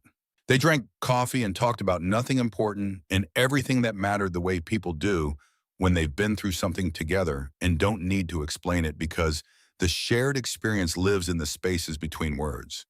At some point, Eleanor said, "I'm testifying at Webb's trial in March. Would you come not to testify, just to be there?" Jake looked at her. "You sure?" "I'm sure." She set her mug down. "I'd like to know that when I walk into that courtroom, someone who was there that night is sitting in the gallery. Someone who knows that what I'm saying isn't just words. That it's," she paused, searching for the right language, "that it's the thing Thomas died for. And the thing we all fought to protect." "I'll be there," Jake said. Eleanor nodded. "Thank you." Sarah was watching both of them with an expression that was hard to read. Then she said, "I want to come too, to the trial." Eleanor looked at her. "Sarah, I want to see it," Sarah said. "I want to see the people who threaten me have to sit there and listen to you tell the truth. I want to see what it looks like when the bad guys lose." Eleanor was quiet for a long moment. Then she reached across the table and took Sarah's hand. "All right, we'll go together." March came with the particular softness of an Arizona spring when the desert blooms for 3 weeks and then burns off into summer. The trial of Marcus Webb began on a Tuesday in a federal courthouse in Phoenix. Media packed into the gallery cameras outside because cameras weren't allowed inside. Jake rode up the morning the trial started, found a place to park, and walked into the courthouse in jeans and a button-down shirt, no vest, no patches, nothing that would draw attention. He wasn't here as a Hell's Angel. He was here as a man who'd made a promise. Eleanor was already inside, sitting in a witness waiting room with Sarah beside her. She stood when he entered, and for a moment, neither of them said anything. Then she crossed the room and hugged him. Brief, firm, the embrace of someone who'd learned that some things couldn't be said and had to be felt instead. "Thank you for coming," she said when she stepped back. "Wouldn't miss it." The trial lasted 4 weeks. Jake couldn't attend every day. He had work, had obligations to the club, but he came when he could, sat in the gallery, and watched Eleanor take the stand 3 separate times, watched her walk the jury through Thomas's documentation with the same precision and care Thomas had used. To create it, watched defense attorneys try to shake her and fail, because you can't shake someone whose testimony is built on truth in 31 years of meticulous professional practice. On the final day after closing arguments, after the jury had been sent to deliberate, Jake found Eleanor and Sarah outside the courthouse.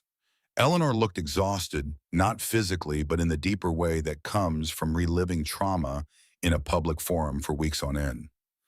"How are you holding up?" Jake asked. "I'm here," Eleanor said.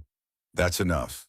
They waited together in a small park across from the courthouse, not talking much, just existing in the shared space of people who'd been through something and were waiting to see if it had been worth it. After 2 hours, Eleanor's phone rang, her attorney telling her the jury had reached a verdict. They walked back into the courthouse, took their seats, watched Marcus Webb, who'd spent $14 million, other people's money, and thought he could lawyer his way out of consequences, stand as the verdict was read. Guilty on all counts. Eleanor's hand found Sarah's. Sarah's found Jake's. And they sat there, the three of them, connected by the particular bond of people who'd fought for something and won, not because winning was guaranteed, but because losing had never been an option. Outside, after it was over, after the media had gotten their statements, and the prosecutors had shaken Eleanor's hand and promised to stay in touch, Eleanor turned to Jake. "It's finished," she said. "Not quite," Jake said. "There's still the sentencing, still appeals." "No," Eleanor said. She looked at the courthouse, at the place where she'd spent 4 weeks telling the truth about her husband's death. "It's finished. The rest is just," she gestured vaguely, "machinery, legal process. But the part that mattered, the part where we proved that Thomas was right and they were wrong, that's finished." Jake looked at this woman who'd been running for 2 days when he met her, who'd been carrying the weight of her husband's final work for 14 months, who'd just spent 4 weeks reliving the worst period of her life in front of strangers, and who stood here now saying it was finished with the calm finality of someone who'd reached the end of something and was ready to set it down. "You did it," he said.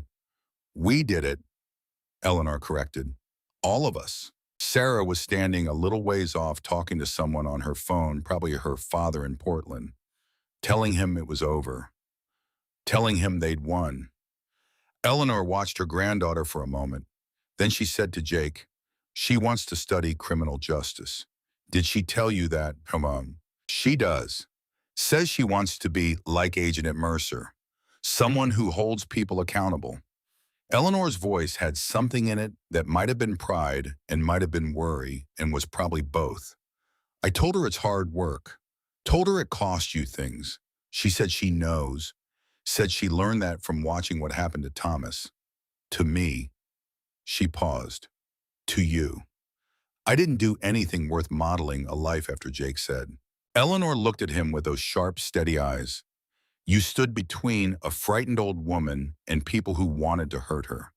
You called your friends in the middle of the night and they came without question. You helped me get to people who could do something with the evidence my husband died collecting." She paused. "If that's not worth modeling a life after, I don't know what is." Jake didn't have an answer for that. Wasn't sure there was one. Sarah came back over phone, away smiling in a way she probably hadn't smiled in months. "Dad says congratulations," she said. "He wants to know if we're celebrating." "I think we are," Eleanor said. She looked at Jake. "Join us for dinner. I should probably get back on the road." "One dinner," Eleanor said. "Please. It would mean a lot." Jake looked at both of them. At this family that had been through hell and come out the other side. At these two women who'd asked him to be part of something important and were asking him now to be part of something simple. "All right," he said. "One dinner." They went to a quiet restaurant on the edge of Phoenix, the kind of place where the food was good and the lighting was low, and no one bothered you if you wanted to sit for hours. They ordered too much food and ate slowly and talked about everything except the trial. Sarah told stories about school. Eleanor talked about her plans to travel, something she and Thomas had always meant to do and never gotten around to.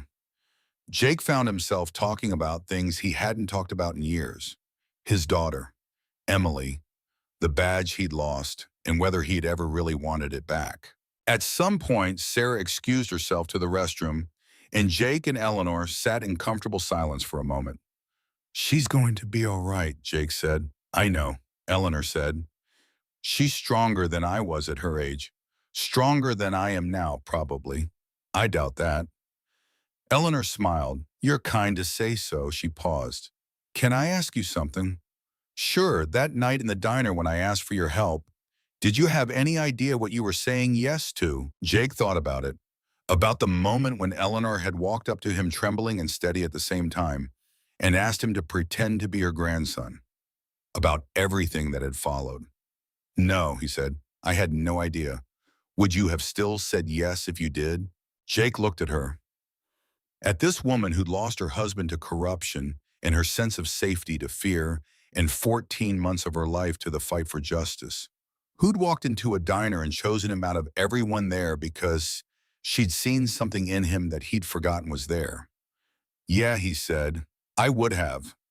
Eleanor nodded, reached across the table and put her hand on his. Just rested it there for a moment, the way she had that first night in the diner. "I'm glad," she said. Sarah came back, and they finished dinner and walked out into the Arizona night. The air was cool and clean, and the sky was full of stars, and Jake stood in the parking lot and thought about how strange it was that the most important moments in a person's life often look like ordinary ones. A meal at a restaurant, a conversation at a table, the choice to say yes when someone asked for help. Eleanor and Sarah drove back to Scottsdale. Jake got on his bike and headed toward Prescott. The highway was empty and the ride was long, and he spent most of it thinking about Thomas Mitchell, who'd spent 8 months documenting corruption and died before he could see it exposed. About Eleanor, who'd spent 14 months making sure his death counted for something. about the strange mathematics of justice where one person's courage could multiply through others until it became something bigger than any individual contribution. He thought about his own life, about the trades he'd made, about Emily and his daughter and the badge, and whether any of it had been worth it.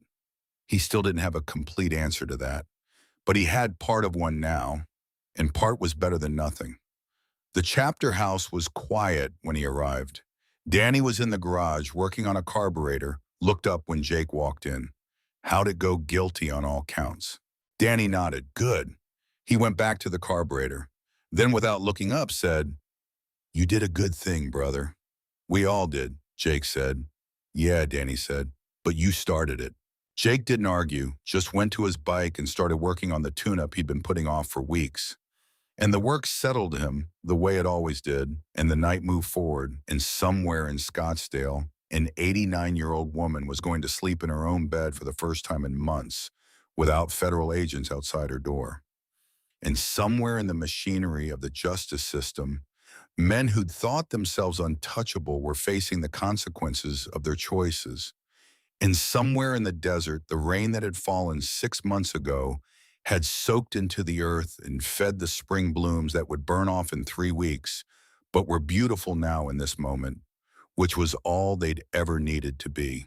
Jake Hunter worked on his bike and thought about nothing and everything.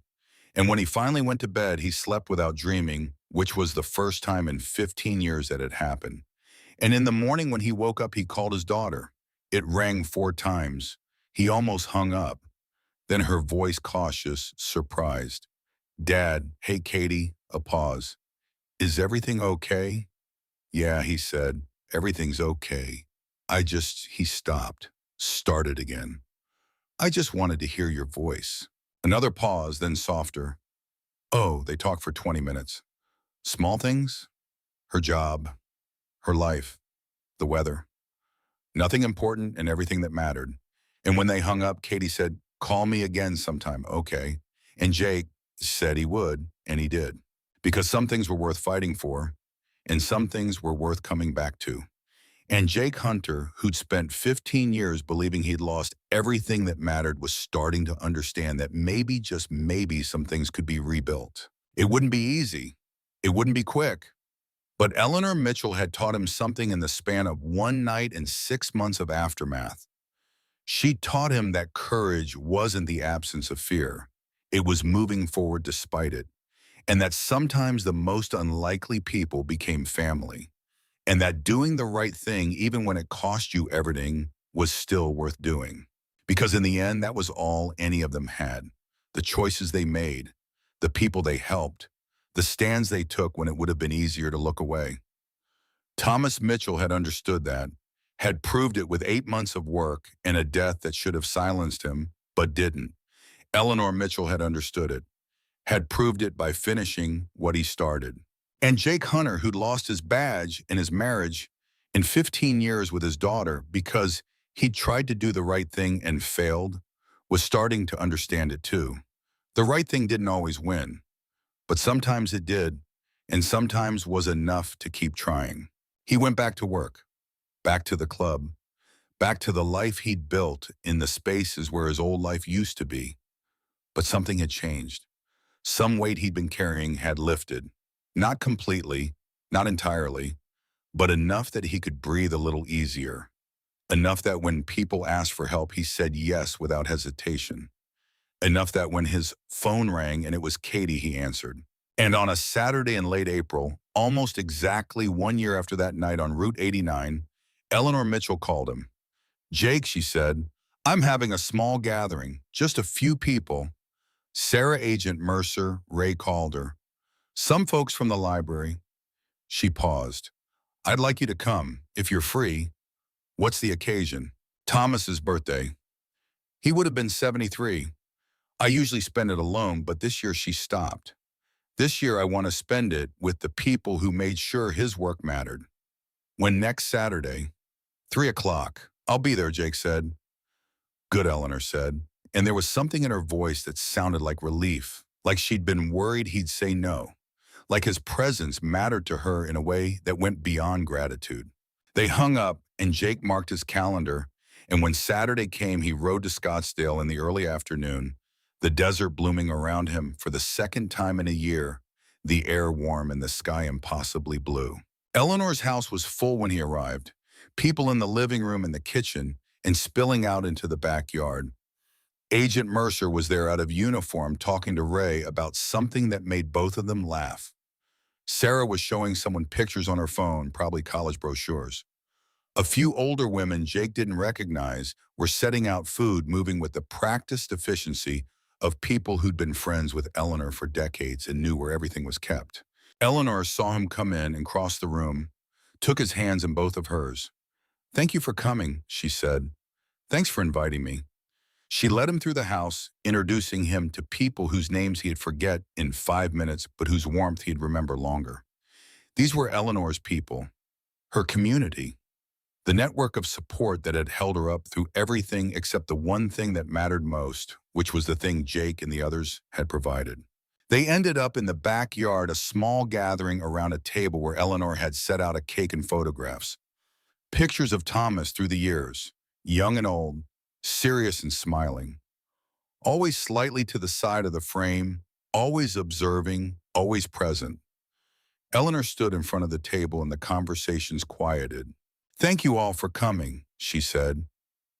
Her voice was steady, clear, the voice of a woman who had spent a year learning how to speak about painful things in public forums. Today would have been Thomas's 73rd birthday, and I wanted to mark it with the people who she paused gathering herself, who made sure that his last year of work wasn't wasted, who made sure that the truth he died trying to expose actually saw the light of day. She looked around the backyard, at Mercer, at Ray, at Jake, at Sarah, who was crying quietly in the way teenage girls cry when they're trying not to. Thomas believed that ordinary people could stand against extraordinary corruption and win. Eleanor continued. He believed it even when the evidence suggested otherwise, even when it cost him his life. And because of all of you, she gestured to encompass everyone there. He was right. Ordinary people did stand, and they did win. She picked up a photograph from the table, the same one she'd given Jake. Thomas on his motorcycle, young and smiling and free. "This is how I want to remember him," she said. "Not as a victim, not as someone who died for nothing, but as someone who lived believing that truth mattered and who was proved right in the end." She set the photograph back down, cut the cake, and the gathering shifted into the easy rhythms of people sharing food and stories. And for the next few hours, Thomas Mitchell was alive again in the memories of people who'd loved him. Jake found himself standing next to Agent Mercer, at some point both of them holding plates of cake they weren't really eating. "How's she doing?" Mercer asked. "Really, better than I expected," Jake said. "Better than I would be." "She's remarkable," Mercer said. "We've had witnesses who fell apart under a tenth of the pressure she endured." She paused. "The Bureau's putting together a commendation for her, for Thomas too, posthumously. It won't bring him back, but it's something." "It matters," Jake said. Mercer nodded, looked at him. "You know, we could use people like you. People who understand that sometimes the system needs help from the outside to work the way it's supposed to." "I'm not looking for a job," Jake said. "Not a job," Mercer said. "Just if you see something, if someone comes to you the way Mrs. Mitchell did, you have my number." "I do." "Good." She paused.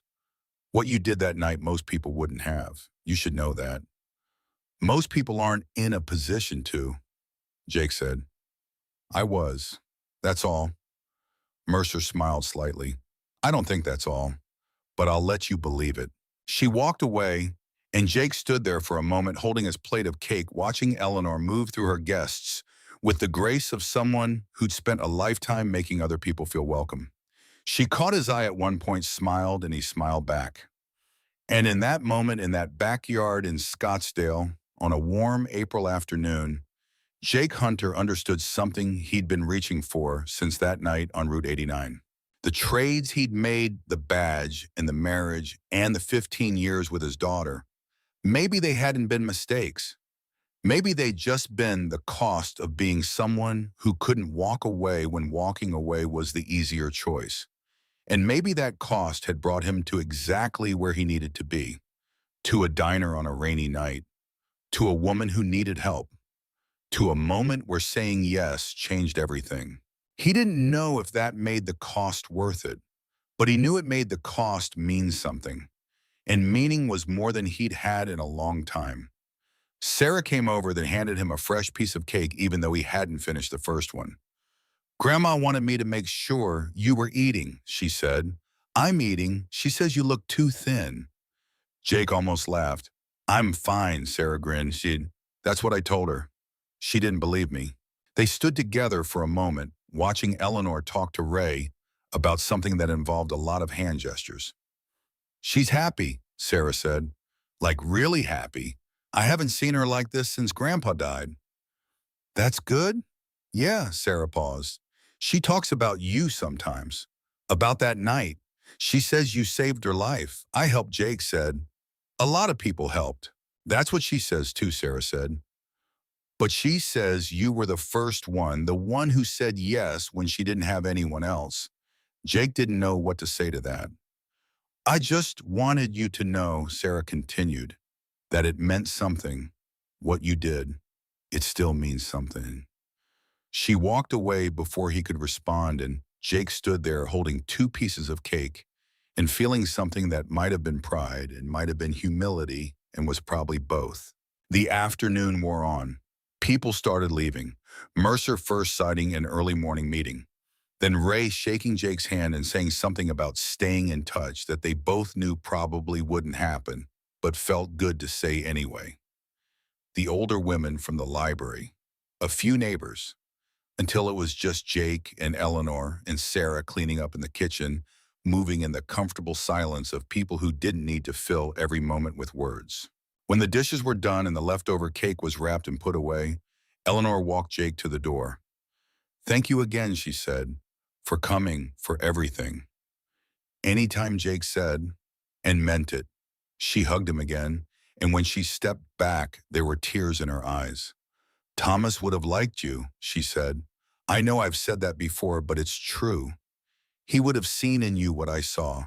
Someone who doesn't give up when things get hard." "I gave up plenty of things," Jake said. "But not on the things that mattered," Eleanor said. "That's the difference." She stepped back, let him go, and Jake walked out into the Arizona evening. The sun was setting, painting the sky in shades of orange and purple and red, and the air was cool and clean and full of the promise of spring. He got on his bike and started the engine and sat there for a moment looking back at the house. Eleanor and Sarah were visible through the window, moving through the kitchen, putting the last few things away. A family, smaller than it used to be, marked by loss, but still there, still moving forward. Jake put the bike in gear and pulled away, heading back toward Prescott, toward the chapter house, toward the life he'd built in the aftermath of the life he'd lost. And as he rode through the desert with the sunset at his back and the night ahead of him, he thought about courage and sacrifice and the strange mathematics of meaning. Thomas Mitchell had died trying to expose corruption. Eleanor Mitchell had spent 14 months making sure his death counted for something. And Jake Hunter had said yes to a stranger in a diner and found in the process something he thought he'd lost forever. Not redemption exactly, but something like it. The understanding that the choices he'd made, the trades he had accepted, the costs he'd paid, they'd all led him to exactly where he needed to be in exactly the moment someone needed him there. And maybe that was enough. Maybe it was more than enough. The road stretched out ahead of him, empty and dark and full of possibility. And Jake Hunter, 43 years old, former cop, current Hell's Angel, sometime hero to people who needed one, opened the throttle and rode into it without looking back. Because that was the only direction that mattered. Forward, always forward.